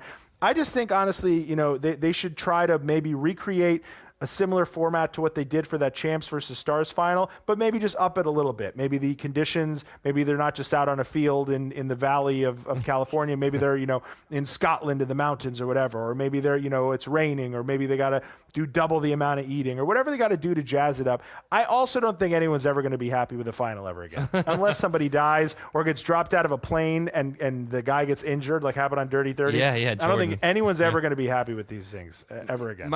My one problem is I do like the almost race aspect of the older finales where they can do the editing like we talked about in the eliminations where it looks like this person's real close, but I like where you have to physically beat someone and you see them cross the finish line and that's the person that wins. That's just my opinion on it. Well, and I actually watched that season of Champs versus Stars. That's the one season I haven't watched. But for whatever reason, DVR malfunctioned for the finale, so I still never saw that. But anyway, like, maybe that's a good way to clean it up is to have those stations. Like, I think it's Rivals 2 I'm thinking of, where they CT and Wes. and wasn't it Cara and Laurel? Yeah. Was that when they were on the same team? And like there were these stations, you would go to. There's the eating thing, and then and they obviously it was an overnight one. So there's obviously whoever reaches that checkpoint that kind of ends your night to where you got to stand on the log the rest of the night or whatever. Like there's a clear indicator who's in first, And you get an advantage for being first. there's a clear indicator who's in second, and there's not like there's still. I think there's always going to be some time aspect involved, but with stations like that, there's a clear understanding of who is in what position within the race. Yeah. Yeah, I think so. I think that as I mentioned, I think these things they're hard to pull off. They really are, and I think sometimes they overthink them. The simplicity would help. Transparency would help if they could keep a scorecard going and keep us abreast of at least kind of the standings halfway through, midway point, a third of the way through. A map would be great to show us like where people are at and this and that, and kind of lay out at the beginning what means what and what's counting towards the time and what isn't. And you have the benefit of I think, look, even if it's something you don't normally actually have hashed out beforehand, do it afterwards with a graphic and kind of let us know where people picked up time here or there, because I think there's also drama in that. Like, especially if one team pulls ahead of another, I think it's fine to show us like, hey, this team's ahead by this amount of time at this moment. But I don't get too hung up on all that. Like going back to like do. this finale, like, we obviously saw Natalie like ran off course and was way behind. But we like as viewers had no idea like how long they were actually behind. We saw everyone pass them, obviously, but I agree. Even if it was just like at the end of each station for this finale, like going into the standing on the tower challenge or going into the run, like, or the eating challenge, you're like, hey, right now Ashley and Hunter are at this time, Josh and Sylvia are at this time. Like it would just go away to where in the society we live in now, everyone thinks that every piece of information out there is fake in some way, or if you have an opinion, you know what I'm saying? Like, it's no matter what happens, like you said, someone is going to be upset with, and a majority might be upset, but kind of transitioning on that, how I want to ask you just kind of candidly, and I don't want you to get yourself in trouble. How do you feel about Stan Twitter? Here we go. This is what I want to hear about, right? Because this is where most of the vocal like complaints and things come from. And I mean, I don't think I'm wrong on that. We've been more involved with it this season than any other. We've been buried by a few of them. Yeah, apparently. So, what's your whole take on that? Like, and I'm not talking about just fans of, hey, I really like West or Bananas or whatever. I'm talking about my person never does anything wrong. Yeah. And if you say otherwise, you are the worst person in the world. Yeah. Right. Well, it's ironically, I literally did not know what the term "stan" meant until certainly in the last year when I started this podcast. Same. And even it took me a few months to get up the nerve to just ask somebody what it meant. And then what's funny is that when someone goes, like Stan, like the Eminem song, I was mad at myself for not knowing. I did not know that's where that came from. Look, I mean, there's elements of it that obviously I think are a bit much, but I try to remind myself of this before I get too worked up about any individual person's stance or the I meant to say stance, not stands, but stands as well. What I tell myself is that people are really passionate about this show. Mm-hmm. In turn, some of those people direct that passion at a specific person. And that same passion is what causes people to listen to our podcast. It's what causes people to buy the merch that we sell, some of which is for their cast member that they stan. Some people get on a plane and come to our live shows to meet these folks. And that passion that drives all that is also, unfortunately, what drives some of, the way that people talk to people on social media who don't necessarily stand the same person as them.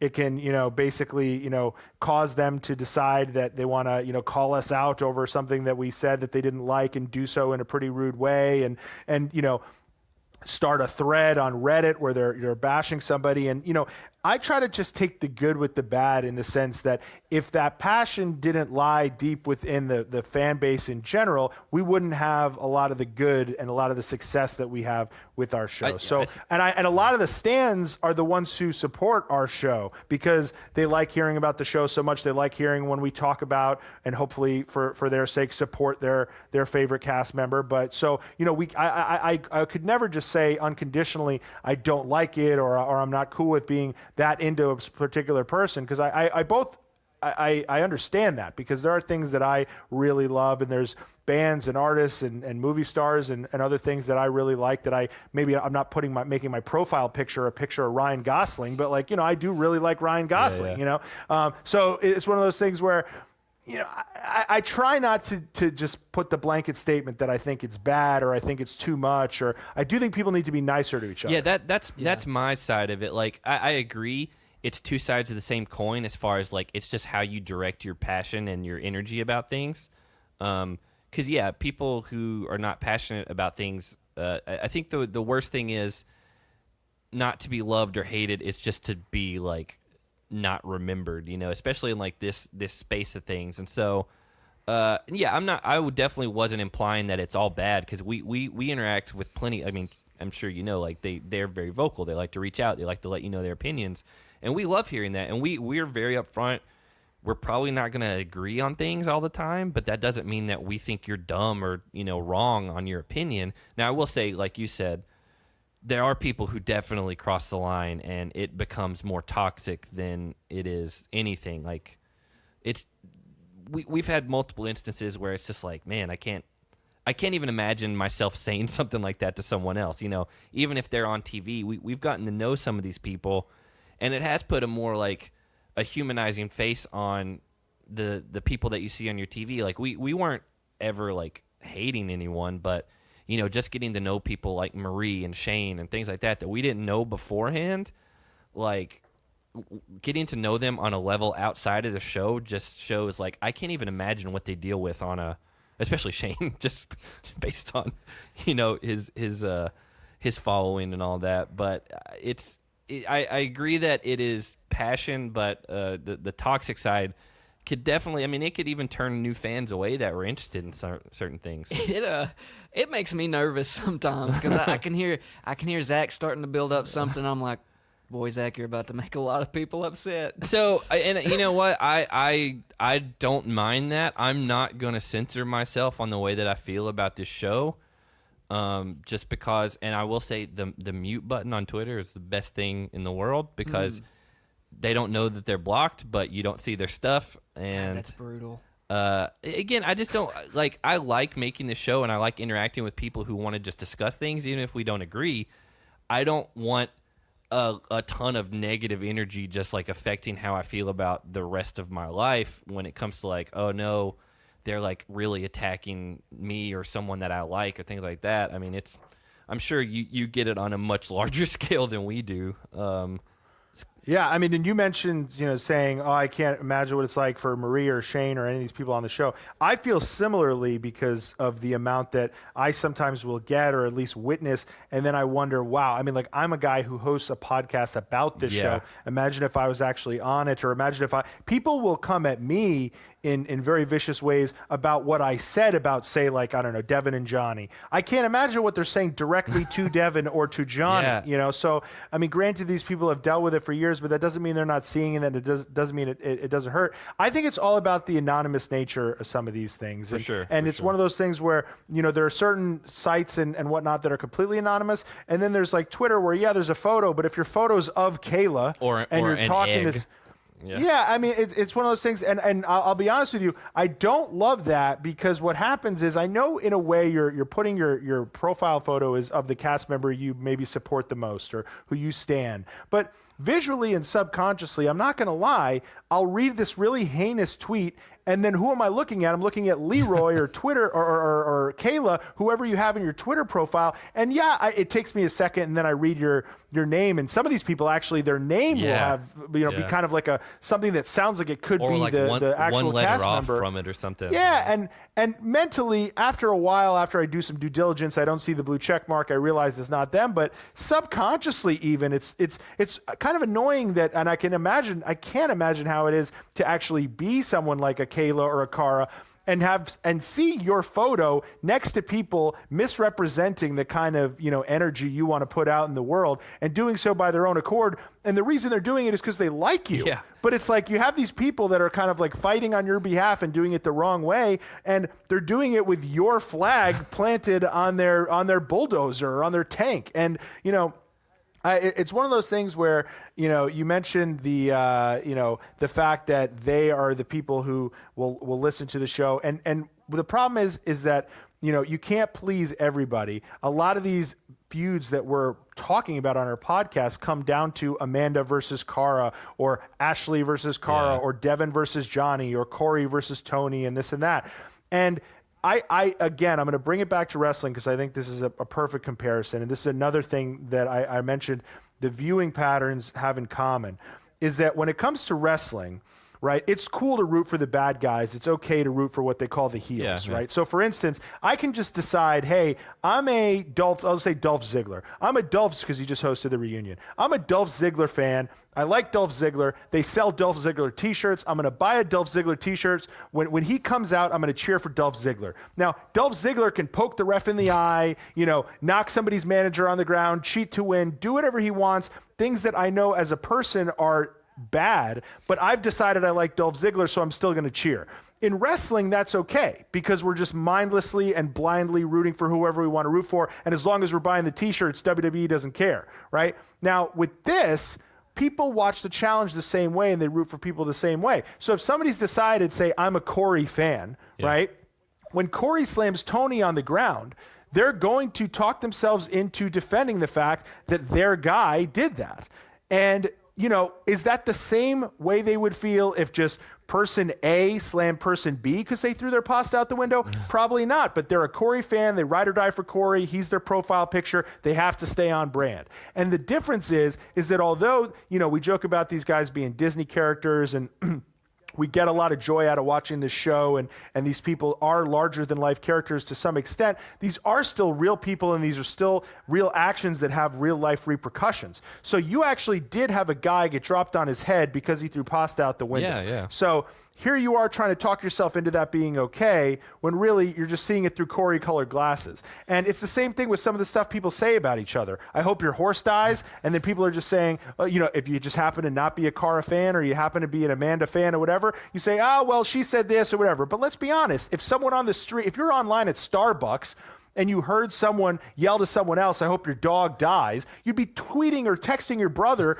right away to say, I just saw the craziest person at Starbucks say the most malicious thing to somebody's dog. But again, you watch it the same way. You want to root for your favorites and talk yourself into their actions. So we're doing a podcast where we try to evaluate things on an action by action basis. Look, I like Cara. I thought it was ridiculous that she put a tattoo of herself on Paulie's body in the same place that her ex-boyfriend has his girlfriend on his body. Yeah. So I'm not going to say, well, I like Cara, so you know what? That is a dope tattoo. Great placement, Cara. Well done. No, that's not what I'm going to do. And it's the same thing with some of these other things. When people say things I don't like or they do things I don't like, I'm going to present them in the way when I evaluate the behavior. The people who are evaluating them based on who did them, those people we're going to rub the wrong way. So sometimes we might end up losing listeners, or at least getting a couple backlash tweets from some of the stands, because maybe we went in on their favorite that episode. It's probably because their favorite did something we didn't like. When their favorites are great and are very funny and are fruitful and are, treating people with respect, we give them all the props in the world. Yeah, and we try to do the same. Like, honestly, we say we're a fan,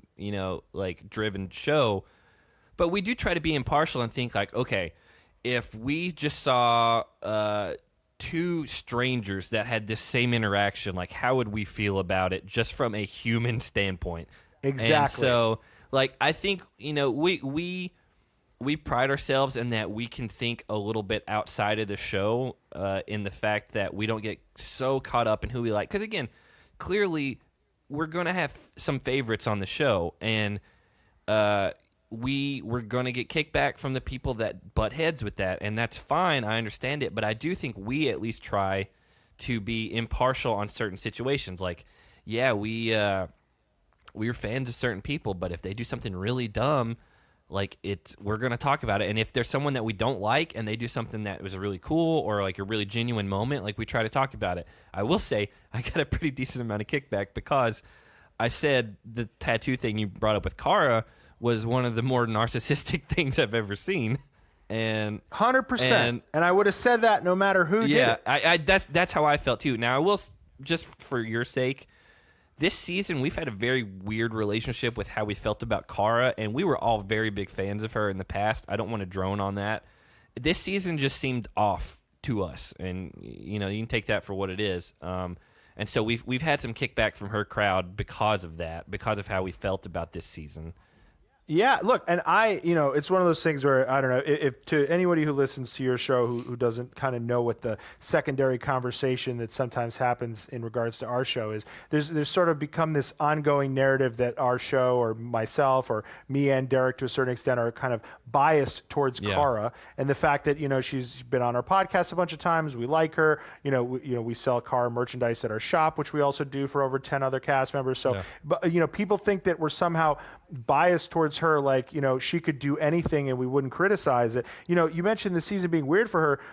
She kind of, like, towards the middle of the season kind of took a back seat, but towards the beginning, when there was a lot of the Kyle stuff and how she was handling that and hitting on Paulie very early on and whatnot, and wasn't her finest look.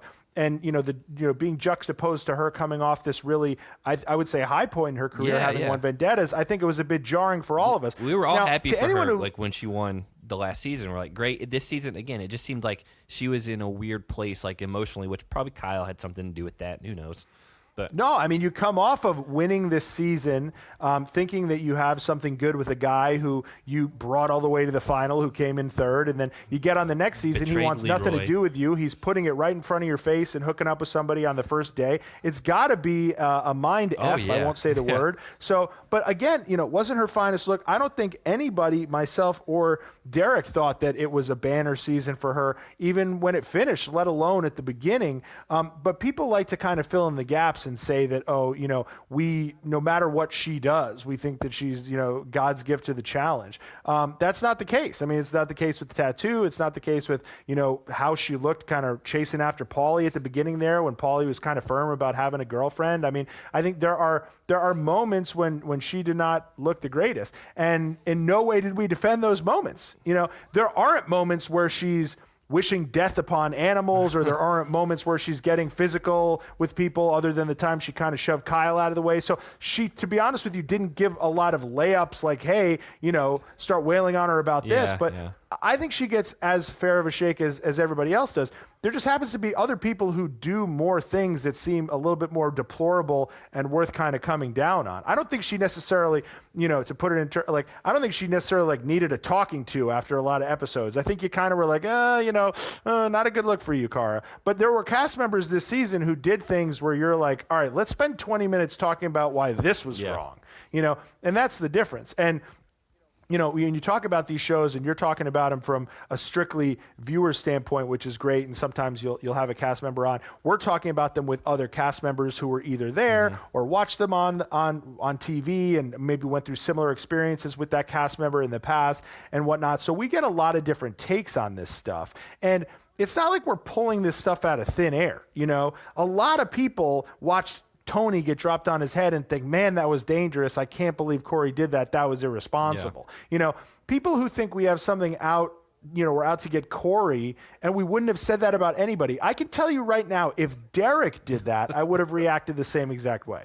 And I'm not making that up. I think, there's just, the thing we figured out is there's a fine line you have to toe with, because these are human beings, and that's the thing we try to do when we talk about him. And, Kara was obviously a big talking point this season. Is I'm of the belief that people act the way they do for a reason. It's not just because. And I believe that, going back to the whole Kara Kyle dynamic, I don't know what he did, but he obviously had some real emotional pull on her, and I think it messed with her like severely to where she started doing stuff that, from what we had known of Cara, seeing her on our televisions over the years, that were just real out of character to us. The way she kind of threw herself at Paulie, there were just different things that we watched and we're just like, man, this is just weird. But at the same time, like, we're understanding, like, man, these people have emotions too. And like, I can understand, like, if you are like borderline in love with a guy like Kyle and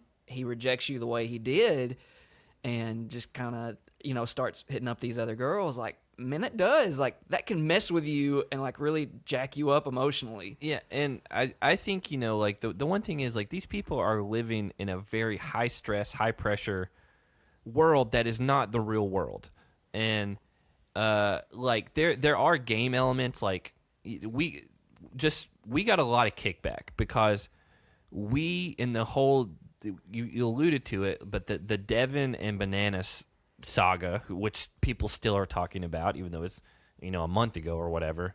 Like, we were like, hey, you know, our perspective on it, you don't have to agree with it, was what Devin was doing was game related, and the way that Johnny handled it was a little outside that. And Johnny's been known to push buttons, but at the same time, we very like openly acknowledge, like, Johnny's carried this show for many seasons, like through the times where you were talking about where you kind of were starting to lose interest. We were very similar in some of that, and it, like, Johnny's definitely got his place. And we said, you know, if you met him in real life, which we haven't, you have, like, I'm sure he's a great guy. It'd be one of the people that, like, you're just attracted to in the room because he just brings that presence.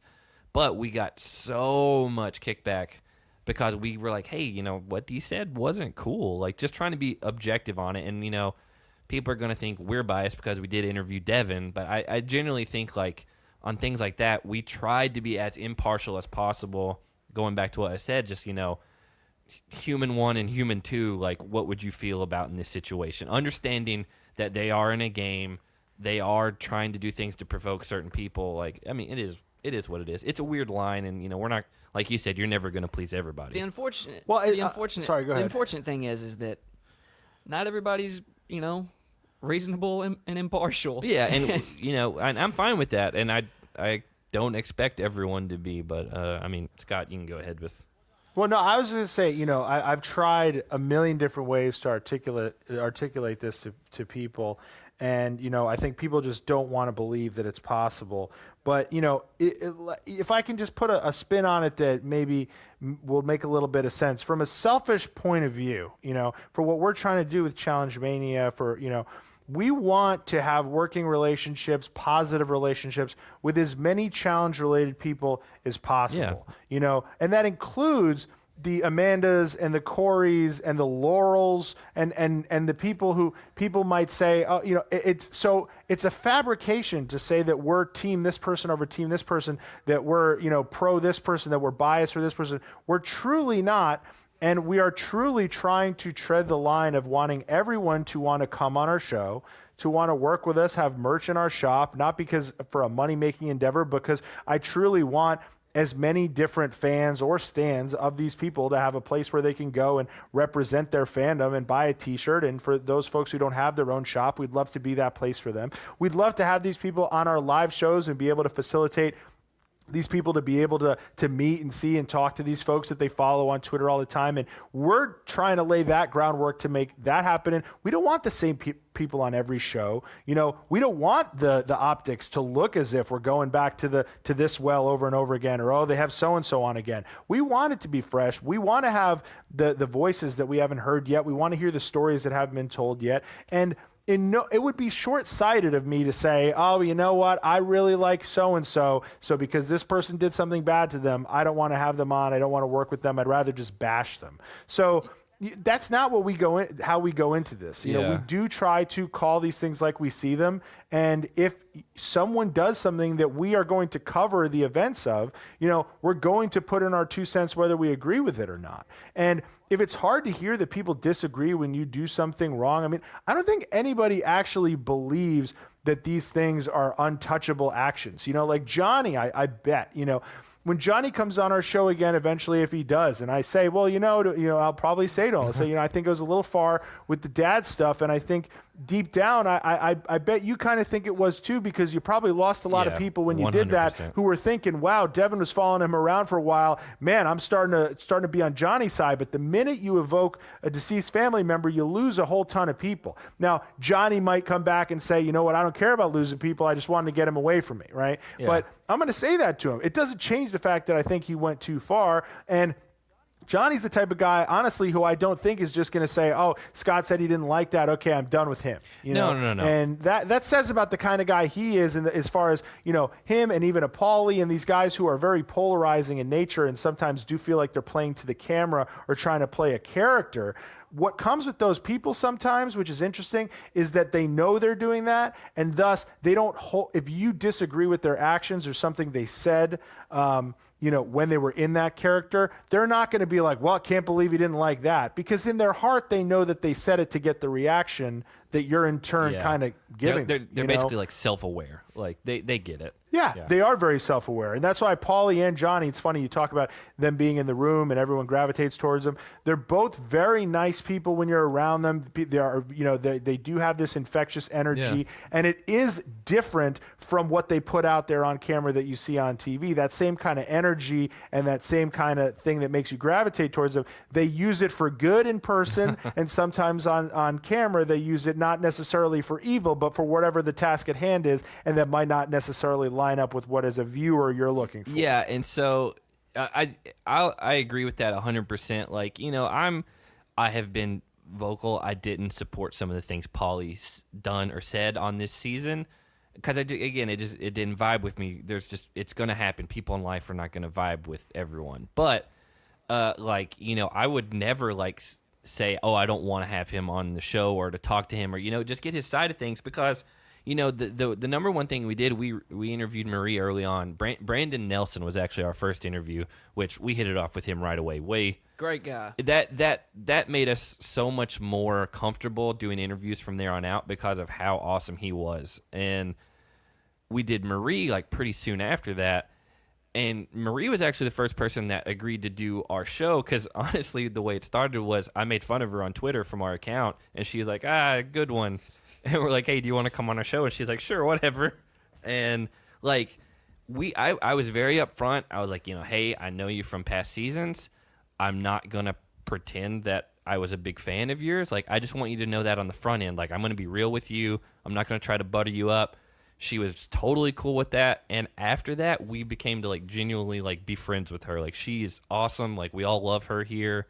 I do think that there's a definite side of what you see on TV is not what you get in real life. And shout out to Marie for kind of showing us that on the early side of things for us.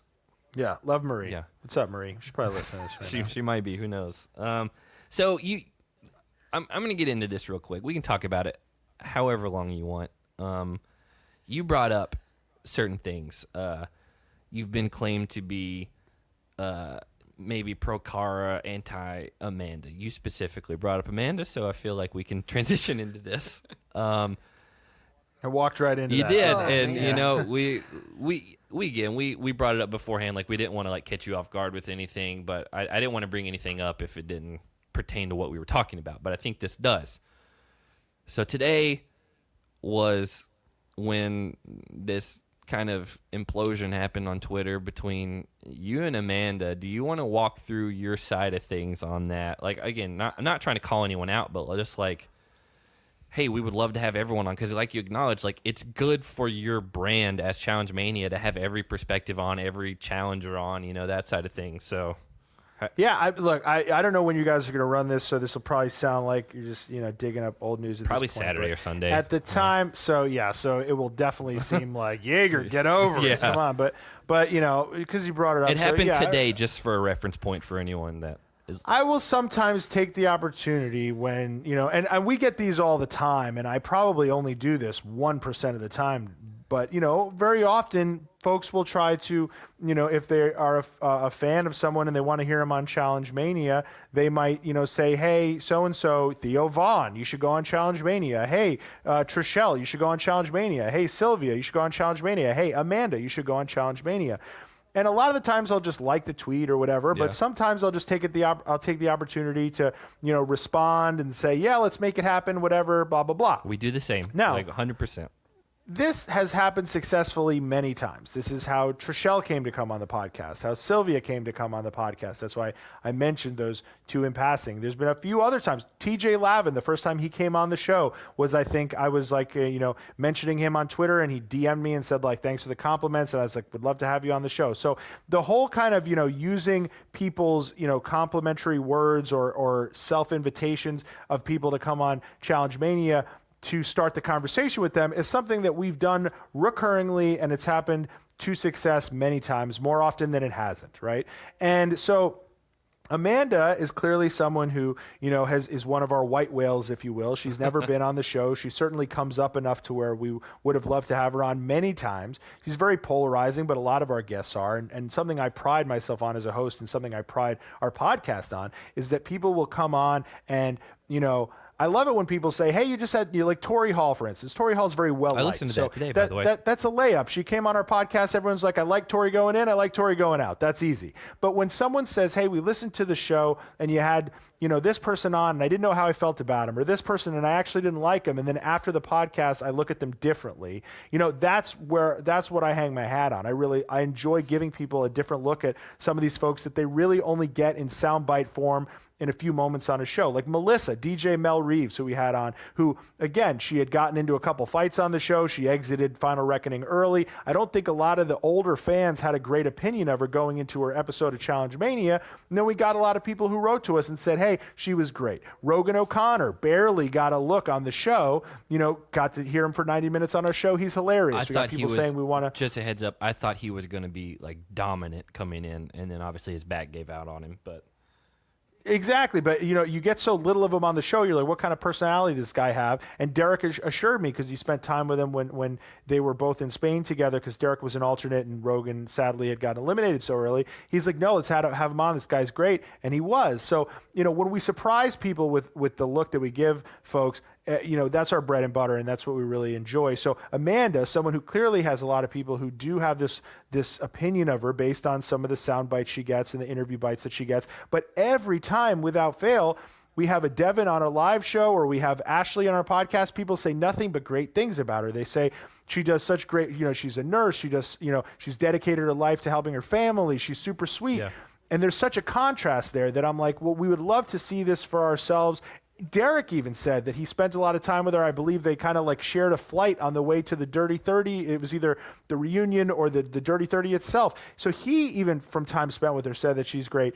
And so those types of dichotomies, the idea that on the show, she's kind of depicted in this way, everyone who knows her in real life says she's this way. That to me is like a top tier. I want to have them on the podcast. Let's get to the bottom of this. And by nature of, for whatever happened with when Ashley came on our podcast, or, I think a lot of this shorthand, this podcast is biased, Scott's biased, whatever, for some reason, there's become this thing where she feels like she won't get a fair shake, or she doesn't want to come on the show or whatever. So, we hadn't entertained the conversation recently. I've been told at length by, every few months I would say to Shane, hey, Shane, you think you make it happen with Amanda? He's like, not going to happen. Marie, last time I saw Marie, I was like, hey, you think you make Amanda happen? Not going to happen, and so it's something I had been trying to make happen. And for a while, I was just like, I'm just going to give up with this.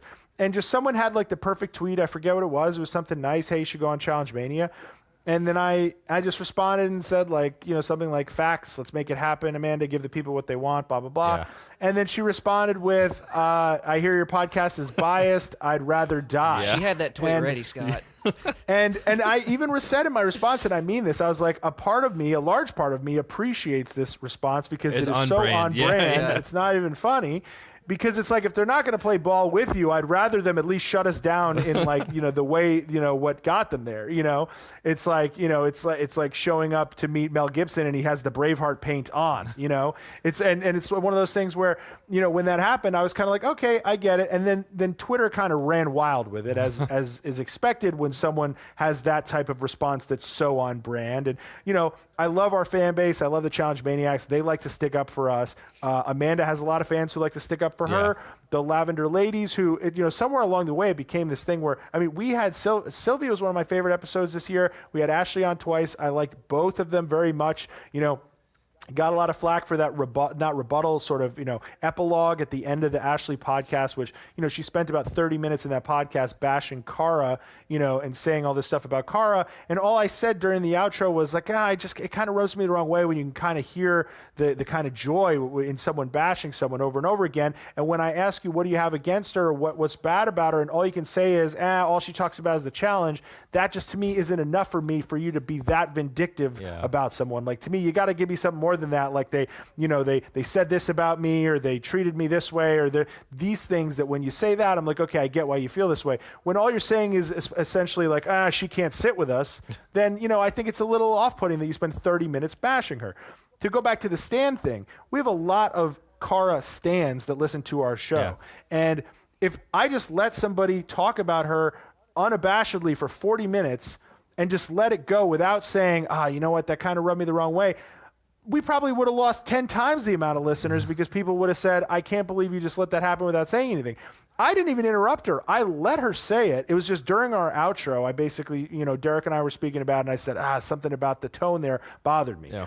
I honestly expected to wake up the next day and have 1,000 emails or texts or tweets or whatever from Cara fans threatening to not listen to the show again because of the content of the episode. It was actually the opposite. It was people saying, how dare you, slander Ashley in that way, which I didn't even think I did. Anyway, this whole conversation kind of played out today on Twitter. Everyone's having fun with it. And it's all in good fun. And that's how we're in a lull challenge-wise. Like, the season's over. Then this is a big news. When this is a big news item, that we are in CT wedding special season. You've made it. You're big time now. No, it's one of those things where I joked about it being on brand. I genuinely do feel bad that there's people that feel like if they would come on our show, they wouldn't get a fair shake. Yeah. I don't know. I think it's maybe 75% that, and 25%. I don't want to give these people the time of day. I kind of don't want to give them what they want. I have these cards right now. I kind of want to, again, it's kind of on brand for her not to come on. It really is. Corey, same deal. He's heard through the grapevine that we're biased. He's actually even mentioned that he heard through the grapevine our fans are biased. And to be honest with you, I have no way of saying this to him directly. We don't really talk. But if anything, I've found that after that incident, there was a lot of people who at least followed me on Twitter. I don't know if they're listeners that blindly just kind of agreed with Corey's actions. So I don't feel that people are just biased against Corey at all. I think if anything, a large percentage of our listeners enjoy him very much. But either way, it is one of those things that, I don't want to make something out of nothing. It's totally fine. She's totally valid to not want to come on our show. It's within everybody's, anybody, whenever they want, can decide that they don't want to come on our show for whatever reason. They could say, hey, I don't like that Scott talks too much. I don't like that, Derek screams too much. I don't like the entrance song. I don't like the ad reads. I don't care what they say. If they don't want to come on, they don't have to come on. I just feel bad, honestly, and I know this sounds pretentious. I feel bad for the fans, not our fans, for their fans, for the people who want to prove themselves right to their friend, who they keep telling them, no, I swear, Amanda's awesome. Well, no, I swear, Nelson's this. A lot of people listened to the Nelson episode and said, I really enjoyed how self-aware he was. I enjoyed hearing him and Derek go back and forth. It was a great episode. And that's something that up until that happened, a lot of people thought, they're never going to have Nelson on because they don't like Nelson. And it's like people create these things because it's more fun than, hey, they just haven't been able to schedule it yet. Yeah, and, so what you're saying is as far as, their fans, people who don't come on the shows, honestly, those fans are just wanting to hear them in a candid experience outside of the challenge. They want to hear what they thought about this or what that's not edited for TV, because podcasting is it's generally considered more of a truthful like medium, as far as like people just get to be like one-on-one or 2-on-1, whatever, and it's considered candid and not heavily edited and manipulated for TV or a clip on the internet, because people, if they're listening to a podcast, they're investing time already. And so I think fans do want to hear from certain people that maybe don't feel comfortable or don't want to go out there and do podcasts, because maybe they're afraid that, and I'm not saying she's afraid, but some are probably out there, they're like, oh, I don't want to be questioned about this or that or whatever.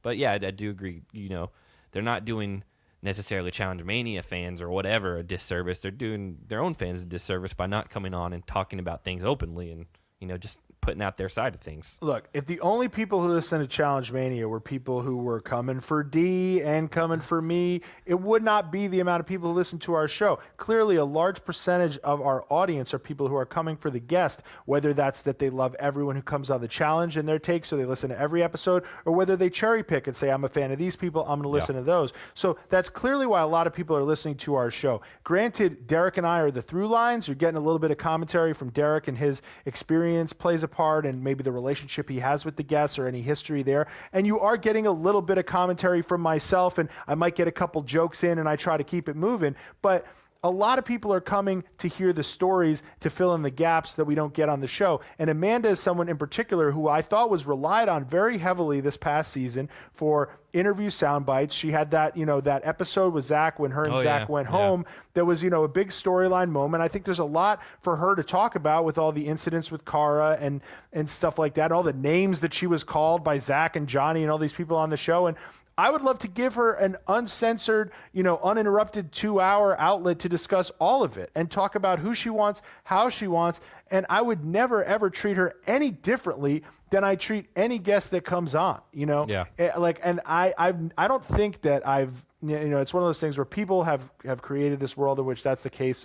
We give different people a different shake than others. And if people sincerely believe that, then that's fine. But I do know that we work really hard not to do that. So, if it feels like I respond to a lot of the claims that we're biased and this and that, it's honestly because I'm not offended by it, but I'm just confused by it. Yeah. It's something that we literally go into these things trying our hardest not to do. So, if it's something that we're doing wrong, I'm still working on fixing it. And if it's something that just people that's what they tell themselves because maybe their favorite person did something kind of crappy that week, then that's another thing. And they're both truths that we might just have to live with. I don't know. Maybe it's impossible to run an unbiased podcast. Oh yeah, for sure. And we ran into that a little bit. I was pretty active on Reddit for a while, just under our podcast name, just trying to, again, ground roots effort, trying to get our name out there, because obviously, we were starting with no listenership.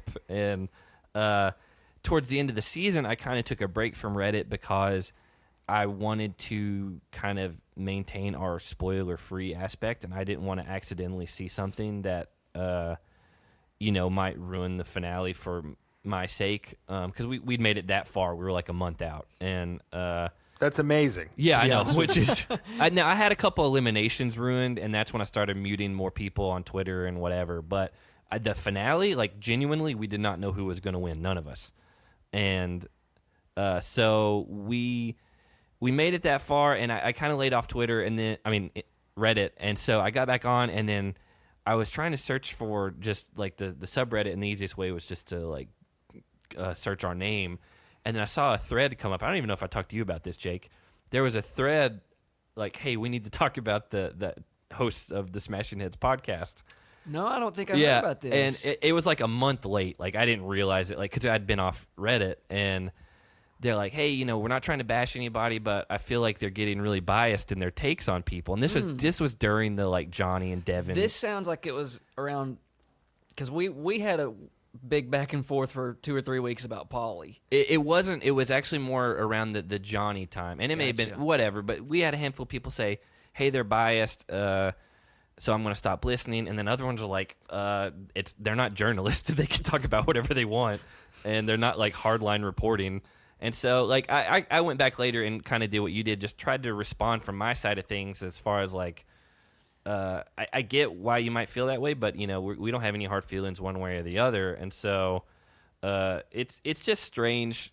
People are gonna make up their own mind about what they think regardless, and you're not really gonna change anyone's opinion. But it's just human nature to try to give your perspective on things. But at a certain point, you just gotta be like, I can't worry about some random person who I don't even know that might think that I'm biased towards one cast member or the other. It is what it is. We know where we stand. The fact is you're gonna offend somebody no matter what. Yeah. I mean, we've even gotten. I know you've gotten crap about the Big Brother people. Like, oh yeah, for sure. And like, we there's three of us. You guys are two people. There's three of us. We don't even agree with each other a lot of the times. Yeah. And so it is what it is. I didn't want to belabor the point with all this stuff. I do have a couple of quick, ins and outs, and we won't keep you much longer because we're pushing an hour 45. Yeah. Whatever you want to do. So, who has been your favorite person to interview as far as? Oh, Kara. Kara's the best at everything. I'm just kidding. there we go. The truth is out, everyone. That's going to be a soundbite that just makes it on Twitter. Yeah, and I don't even mean that. I'm not trying to disparage anyone else you've had on, but someone who's genuinely surprised you or changed your perspective. That may be two separate questions. Well, no, it's actually the way I sort of end up answering it, because people will, and it's funny because it's such a thing that it's one of those things where you hate on people for asking the minute somebody gets engaged when the wedding's going to be, and then when your friend gets engaged, you're like, when's the wedding going to be? Yeah. It's the same thing with when I interview somebody, I ask what their favorite this is or what your favorite that is. I was at a talk. It wasn't an interview. I was at a talk, and I asked Christopher Nolan, who's my favorite director, what his favorite sort of action sequence that he directed was. And it's one of those things where it's as a viewer or as a listener of something, you have your favorites because that's how we take in content. But for somebody who created something, the old stigma is choosing between your kids. And the thing is that I don't know that it's choosing between your kids because you love them all equally, but I do think what's interesting about it is I like different episodes for different reasons. Yeah. So, I interviewed Todd McFarlane once, who's this, Oh, I know. He's an illustrator, and he makes these awesome, action figures, and he's created all these characters. He created Spawn, and, he makes everything from these really cool action figures of basketball players to, some of the coolest comics and Spider-Mans and Venoms you've ever seen. And I interviewed him, and I asked, when it comes to toys, do you have a favorite toy you've ever designed? And he said, I don't think like that, but I do have favorite parts, which means he'll remember, the jawline on this Andrew Lincoln from Walking Dead was really perfect. Or I love the way the stubble looked like on this, old version of Logan, or this or that. And that's how I feel about the podcast, in that, I'm not going to name them, but I think we have had a few stinkers. But of the 90 episodes of our Big Challenge Mania, as I call it on iTunes, of the 90 episodes, today was our 90th episode with Tori Hall, I would say we have less than a 5% stinker rate, which I think is pretty damn good. Yeah. And of the other 95%, I can find a reason that I liked almost every single one of them, and I could, talk myself into them being my favorite, especially some of the repeat guests that we've had on more than once, if you kind of combine their catalog of podcasts with them. What you said about the ones that surprised you, that's where my mind... Let's go with that angle. That's where my mind gravitates towards, because, for instance, look, before we get to that, I'll say, look, when you do a 2-part episode with Wes, who everybody thinks, Dee and him will never talk again, and you have the whole first episode is 2 hours of them hashing out their stuff, and then the second half is just us talking about everything else with them. I thought it was amazing, but that's kind of a layup. You never know, is it going to be a train wreck or not? But, when you put that on paper, you're like, yeah, that's probably going to be good. When you have Johnny Bananas on, it's probably going to be good. So these are things that, I don't necessarily say, it's a good podcast, that Johnny Bananas podcast. But there are guests, I mentioned a few of them before, say Melissa Reeves or Rogan, or, recently we had Faith, who, if I was ranking the podcasts, are they my favorites per se? No, but I love the element of surprise in that they brought something I didn't know that they were going to bring, or people really gave us a response of, hey, I look at them differently now. I think this year, sort of journalistically, I think having people on after some of these major events and being able to touch on them in real time was really cool. Having, Kayla on around and Melissa on around when they got, removed from Vendettas. Having, Devin on right after the thing with Johnny, which was crazy because when the episode was done airing, I texted Devin. I was like, you want to come on next week? His initial response was, no, I'm good, man. No offense. I'm just good. And then we had Tony on. talked about everything pretty much with him and Corey, but a little bit was said about, Devin and Johnny, enough so that then Devin texted me and said, okay, I want on the next week. So being able to have that stuff happen, and line up schedule wise was really cool there. I mentioned Sylvia. I have a soft spot for that podcast too. I love every time Marie comes on. I just think she's really funny. I love the Rachel Robinson podcast. Oh yeah. I love the Trishelle podcast. Just in a vacuum, it didn't really have a lot of relevance to the current season because she doesn't watch anymore. But I just thought was just like stories galore. She's like the most interesting woman in the world with a connection to everybody. I just casually mention a band and she'd be like, oh yeah, I used to date that guitarist. So, I mean, she was great. It's hard for me to pick one, but those are some of the ones that quote unquote surprised me and kind of warmed my heart when I think about it. I mean, like Landon, for instest, like to be able to find Landon and get him on was a thrill, but that's also a layup. That's probably going to be a good one. That was interesting from just a listening perspective because he's so far removed at this point, but has such like a huge legacy like on the show that people that just started watching. Like, my wife doesn't know who he is. Like, I mean, she does now that we've gone back and watched some of them on MTV.com and stuff like that. But like, he hasn't been on in what, Fresh Meat 2, like 2009, something like that. It's 10 years. Yeah. And so, yeah, I mean, look, you know what? I actually have this on my phone. I've never even read this on Challenge Mania, but I'll give exclusive. Here we go. This is I have it in my notepad on my phone as the Challenge Mania hit list, which we've done 90 episodes. Some awesome listener put together this like for our 1 year anniversary. It's like this cool myriad of all the guests that we had on. So we've had a couple repeat guests, so it's not 90 guests per se, but it's however many 70 guests or whatever we had, and it's all their pictures and stuff. So we've talked to a ton of different people, but it's crazy. And this isn't even all of them, but these are just off the top of my head, the people we haven't even had on yet that it would be a dream to have on and get their story. So CT, Coral, Corey, Nani, Evelyn, Robin, Alton, Kyle, Kaylee, Zach, Evan, Jamie Chung, Paula, Laurel, Cheyenne, Tori Hall's actually still on this list, but I can delete her because we had her today. Yeah. Avery, Johnny Riley, Naya, Camilla, Eric Neese, Beth, Tina, Amanda. Like, these are all folks that, some of them we just haven't gotten to. And then some of them, obviously, we talked about the Twitter thing today, who just don't want to come on. But there's so many doors that are left open as far as potential guests to have on the show. Yeah. And as you can see, like, I'm intrigued by all these people's stories, and some of them who aren't on the show anymore, some of the ways that their lives have changed or evolved, and some of these people who are doing all these great things. We just had on the best man from CT's wedding. We just taped a bonus podcast over at the Patreon with him. His name's John Hickey. He also directed he's CT's best friend growing up. Is it that movie that CT's in?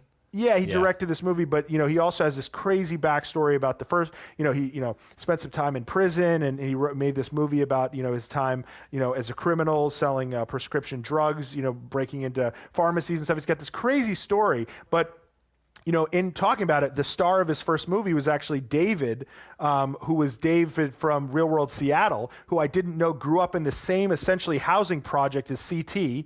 They both happened to get on the Real World a few seasons apart. And now David has since, has this illustrious career in marketing and advertising with the LA Times. And now he's at the Onion. And that's a guy I literally hadn't thought about in 10 years. Yeah. And he just comes up in conversation. And there's dozens and dozens of those people. Theo Vaughn, I didn't even mention him. He should go on this list too. He's a guy who's been killing it in the comedy world. We get Theo Vaughn. Netflix specials. We get a ton of requests to have him on. And so yeah, I mean, look, that's just a taste of stuff that, scratching the surface of the people that we'd like to have on. And, I really, I dug, like I said, 95% of the episodes that we did, there's something redeeming about almost every single one of them. Some of the earlier episodes that were so early on, my brain doesn't even go there, but like Tori Deal and Jordan and even Big Easy we had on was a fun one towards the beginning. Yeah, so, it's really funny. It's like, you start to take these things for granted. It's like, people like Hunter and Tony who have come on multiple times. I mean, if you combine all those podcasts together, it's been some really great stuff. TJ Lavin was one of our first podcasts. I'm really looking forward to having another shot at that one, because that was one that we did very early on, and technically could sound a little bit better, and we were really just had not even come close to hitting our strides as kind of like managing the guest time and cutting down our questions, which we still, that is still, if I had to self-criticize both Derek and myself, I think we could probably say in about 25 words what sometimes we end up saying in about 68. But so I look forward to what the next year has for us, and I really enjoyed talking to pretty much even those 5 stinkers. I enjoyed talking to those people, even though they didn't work out. Yeah, and again, like some of the people, your list actually makes me feel a lot better because we honestly, going into this, we expected from our sake we would recap the episodes and then that would be it. And Jake at one point brought up like, hey, how cool it would be to have someone from the show on, and we're like, yeah, whatever, that's not going to happen. And then it happened like 6 episodes in, and we're like, well, this is weird. And so, but we've reached out to however many that have not returned or said, hey, I really would rather not, things like that. So with your reach, you've got a loyal following and, millions of downloads at this point. And, Derek obviously has connection to a lot of the people. It does make me feel better about some of the people not getting back to us. Yeah, and as I mentioned, on that list, there's people who we haven't even tried to reach out to. There's been some people we've talked to a little bit that, it just hasn't worked out yet. There's some people who have blocked me on Twitter, like Laurel. There are some people who shut it down, like Amanda did today. There's, Corey, who went on his live and said, don't listen to Challenge Mania, won't be going on. There's everything under the sun that's, kept these people from coming on one way or another. But, for you guys, I'll say, what's interesting about the challenge world and can be interesting about reality TV in general is that for people who watch these shows, we talk about people being Disney characters or superheroes, and what's fun about some of the look of some of our merchandise is you get to see some of these folks all jacked up and with their muscles or in their costumes and kind of that comic book feel, because look, not everybody's a Marvel fan or a wrestling fan or whatever. If you're a challenge fan, CT is your Wolverine. You know what I mean? Yeah, like Derek sure, Kaczynski is your Ant-Man. It's one of those, The Miz is still you're The Miz, but it's one of those things where a lot of these people really worship these folks, want to know more about them, want to hear what they have to say. But that doesn't mean that they're as not accessible as, say, a superstar athlete who you got to go through the team press secretary or a publicist or whatever. Marie, a lot of the reason that, people love Marie is how accessible she is. She's very accessible. Yeah. If you're not friends with her on Facebook, you're probably not trying. But what's great is that doesn't change the fact that there's still thousands of people out there who want to hear what Marie has to say. Yeah. So Marie's willing to go on your podcast or another podcast, or she'd probably just set her phone on record and just talking to it if she wanted to. And that's what's great is that these folks are willing to not only give you guys the content and help out a startup podcast, or you guys aren't a startup podcast at this point. We definitely were. Yeah. The first time you reached out to the first person, whether it was Marie or who, these people, a lot of them are willing to throw you guys a bone and help you guys out, and a lot of them genuinely just want to talk about this stuff. Yeah. And not everybody. You're going to get the no's. We get the no's. There's people who just don't really want to talk to us. Doesn't matter how many listeners we have or how many listeners you have. But what's cool about, the space here, and what's equally cool about if you were doing, say, a Big Brother podcast or a Survivor podcast, is that you have these rabid fan bases who are thirsty for the content, and you have the people who are the subject matters, and they are accessible. Whether they've done 10 seasons of this show or not, most of the time you tweet them. If you say something nice, you're probably going to get a like on it within the next couple of days, because guess what? These people read their stuff. They read their mail. They're not at the point where they have 5 people, as a barrier of entry. You got to talk to the assistant and the receptionist and this and that, and maybe it lands on their desk. Yeah. So that's what's fun about it. It's an easy thing to get into and to be able to get your reps in. And you mentioned about interviewing people. Look, dude, I did hundreds of quote unquote celebrity interviews before Challenge Mania. So people who compliment my interview skills and they still already have a ton of work ahead of them. It's like the first interview I ever did, even the 50th or 100th, was probably so awkward and random. And And it's just, you got to just get your reps in. And what's cool about this is it's a space where you can, because these people are accessible. There's enough of them. You see it all the time. Like you see a podcast that are just starting, they've already got Coral on. And it's like, because they reached out to her. They were persistent. They were nice about it. They were respectful. And she goes on their show. And like that's what's great about it is it's that, to be able to go from a couple guys who like this show and want to talk about it to being a couple guys who get to talk about this show with Marie, who arguably was the star of this last season. I think most improved player for sure. For sure, she's on. She's on our. We're coming out with our Challenge Mania awards. We're going to announce the nominations soon. I'll definitely send both of you guys a ballot. You guys can weigh in. Oh yeah, awesome.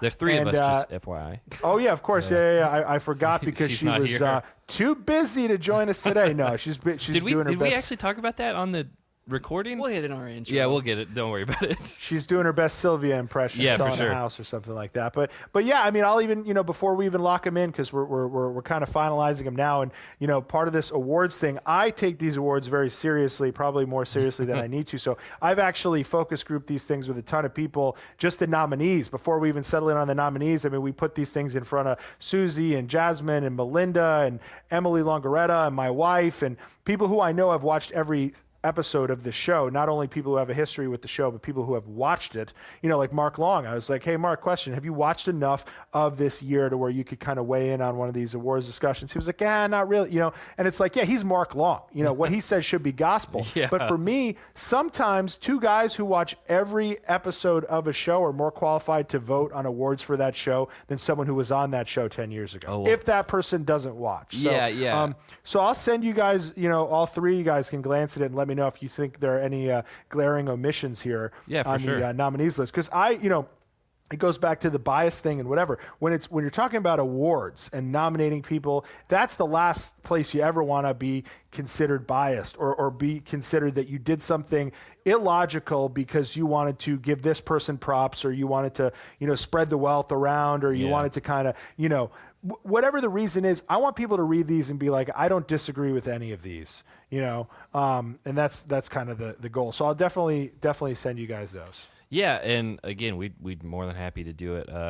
We'll probably at some point do our own wrap up as far as how we felt about this season, because this is our first season doing this, and so it is what it is. We're definitely growing as we come. What you said about you've done hundreds of interviews. I mean, I think it just goes back to it's like anything. Like the more you do it, the better you get at it. You're not going to just show up in a gym and be able to play against anybody from the NBA or something like that. But here's what I'll say, and this is something, and it's funny because I think it was a few months ago. I had been, when we started Challenge Me, I had never been on Reddit ever before in my life, and I just, was never a Reddit Comer or a thread person or whatever. But very early on, when we started doing the podcast, someone tipped me off like, hey, every time you do an episode of Challenge Mania, there's a Reddit thread about it. And so I started going down that rabbit hole and reading the stuff about our episodes. And then I also started just kind of going on Reddit to kind of take the pulse of what people were talking about. And I don't have like a login or anything like that, but I do go on Reddit to kind of get general feedback about what we're doing and what we're saying and this and that. And I kind of let it slip a few months ago that I do that. And now people will, in these comments, be like, hi, Scott, or like, I know you're reading this, so this, which is funny. And sometimes people get things so wrong, and I want to just like create an account to be like, no, listen, that's not what happened. But I don't. I kind of just sit back. But the reason I bring this up is because you mentioned, the hundreds and hundreds of podcasts that I did back in the day. A lot of those were, even if I interviewed someone who was like a huge name, like I interviewed some big names as far as like Bill Maher, Slash from Guns N' Roses, Chris Cornell, but not so many people were listening to these that I was getting genuine feedback from people who either were indifferent to me or disliked me.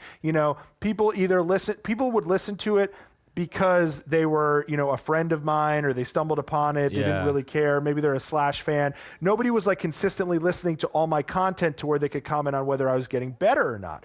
I was listening to them because, I was transcribing them for a magazine also, and I would listen to them after the fact. And occasionally someone would give me some feedback. But what I love and appreciate about Reddit, even when it's people hating on us, they're giving us constructive criticism that we do our best to build upon and improve upon. There are some things that it doesn't matter how many times you tell me we don't like ads, the ads are going to stay. You know, Yeah. I don't care how many times you tell me I don't care about your shop. Guess what? You're still going to hear about the shop. That being said, if one mean person says one mean thing, I take it with a grain of salt. If 7 people, say this, I think, oh, maybe we're doing that. If 7 people say, oh, I wish there was more of this, I might entertain doing more of that. And so that kind of focus grouping and getting that feedback can be very valuable to see where you're at. So like you mentioned that thread about you guys being biased, right? Yeah. Isn't it great also when the title of it is just like, hey, Smashing Heads Podcast, and then you click on it, said, and for a minute there, let's talk about the host, but you click on it because you don't know they're going to say, these guys are awesome, or these guys are biased, or whatever. It's funny, there will be a thread that's just like, Scott Yager from Challenge Mania, and I'll click on it, and it'll be like, appreciation thread, Scott's been great. And then you get the person who's like, hi, Scott, way to go. And I'm like, no, it's not me. But then you get the times when it's like Scott Yager from Challenge Mania, and I click on it, and the topic is, does anybody else think this guy sucks? And I'll read it because, if 10 people are saying, I do think he does this too much, or this really bothers me, whatever, I'll be like, you know what, maybe I do that. Because I know that on Reddit, people are very blunt and honest. There's no photos. There's no real names. You just got like some weird screen name. And then like, I don't know. I can't even figure out what's next to that. Your favorite cast member? I don't know. But it'll be like, on ours. Yeah. It'll be like Bonkers 187 / Weston Bergman. And, I'll read it. And, you have enough people down there who seem to be fans of the show. And then you have people who, again, I mentioned a large percentage of our listeners listen for the interview. Yeah. So they're listening to someone they don't necessarily like, and I'll be honest about like the listening to or watching things through Cara colored glasses or Shane colored glasses or whoever you stand. It happens with podcasts too. There's people who like our podcast or like Derek or like myself, like enough to where we can almost, they're never going to tell us we did something bad or that they didn't like because they don't want to offend us or they like what we're doing. And trust me, I love those people and thank you. But I also do appreciate someone who's like, you know what? I went into this interview because I like Jordan. I'm a Jordan fan. I listened to it. A couple observations. The Scott guy tends to do this, and I thought Derek did this well, but I didn't like this. And I do appreciate that kind of stuff. So I do, although sometimes you got to like, you read it with the 2 fingers over your eyes like you're watching a horror movie when you're 7. But like, I do think a lot can be learned from reading feedback, constructive criticism, sometimes even hate-filled constructive criticism. So, the more feedback you guys get on there, I would, implore you to not take it with a grain of salt, take it in the spirit in which it's intended when people are being mean just for the sake of being mean. But, if 10 people tell you, hey, maybe, you shouldn't do this, or I'm getting this vibe, then maybe you just take an extra second of thought before you phrase something a certain way or but don't get in your own heads about the bias thing, by the way, because I think I've done that to myself and I think it's been to my detriment. And now everything, I'm just so worried about coming off as biased, So don't let just one thread on Reddit does not a biased person. Oh, no. Once you get 10,000 like I have, then you're biased. So I think you guys are good. Yeah. And again, we kind of are comfortable where we're at. We know our opinions. We know that people are not going to agree. We've kind of made that. I think it helps on our end because we never expected to have the reach that we did, especially this early on. And so it's kind of kept us humble in that regard as far as, we look up and sometimes we'll see our numbers are like weird countries from like the Middle East that we're like, what, this person downloaded this? And, it's just... They might have just been Googling, how do you smash a head? That's right. Yeah. That may be what it was. And so...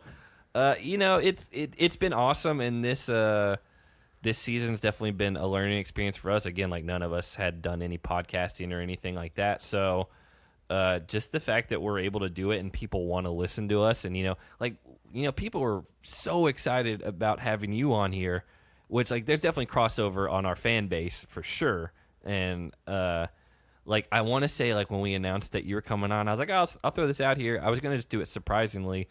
And it got a ton of people they were messaging us and sending us questions and all this type of stuff. And I was like, that just shows how active the community is and how good of a job you guys do on what, on your end as far as, our podcast exists in the same space, but I feel like, you guys do your thing. We talked about that earlier, and we know we have our perspective on stuff. So I feel like we could keep you here for another 4 hours. We're gonna have to do a part 2 at some point. Yeah, because again, like I didn't even get into how I'm jealous of all your Comic-Con stuff and how you get to go to all these like shows and just do stand up and all this stuff. So we didn't even talk about the Titans and the Jaguars. No, I purposely did not mention the Jaguars, but I mean the Titans are still in it, right? They're in the hunt in the quotes in the hunt. Yeah, right. I mean yeah. again, it's been a disappointing season for us as far as what we expected, but things happen. We got the Grizzlies. Things still do happen. We do have the Grizzlies.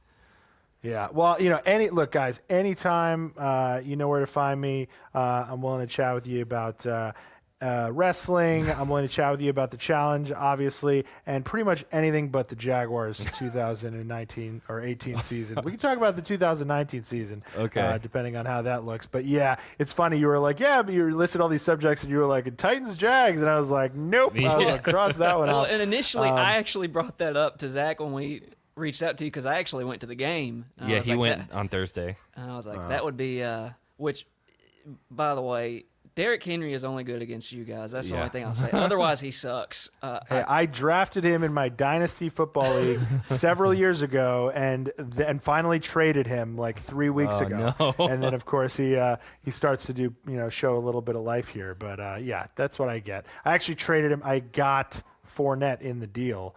That's a bias. See, Scott's just so biased. Well, you know what? I was having a losing season, and I was like, you know what? I might as well just get Fournette here. Yeah.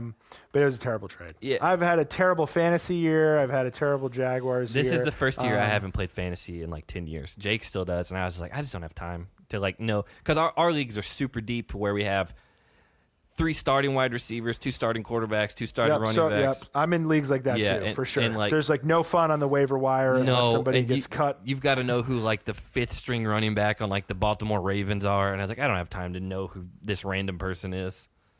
So yeah, no, totally. But anytime you guys want, and I'm just kidding. We can talk about football whenever you want to. It's fine.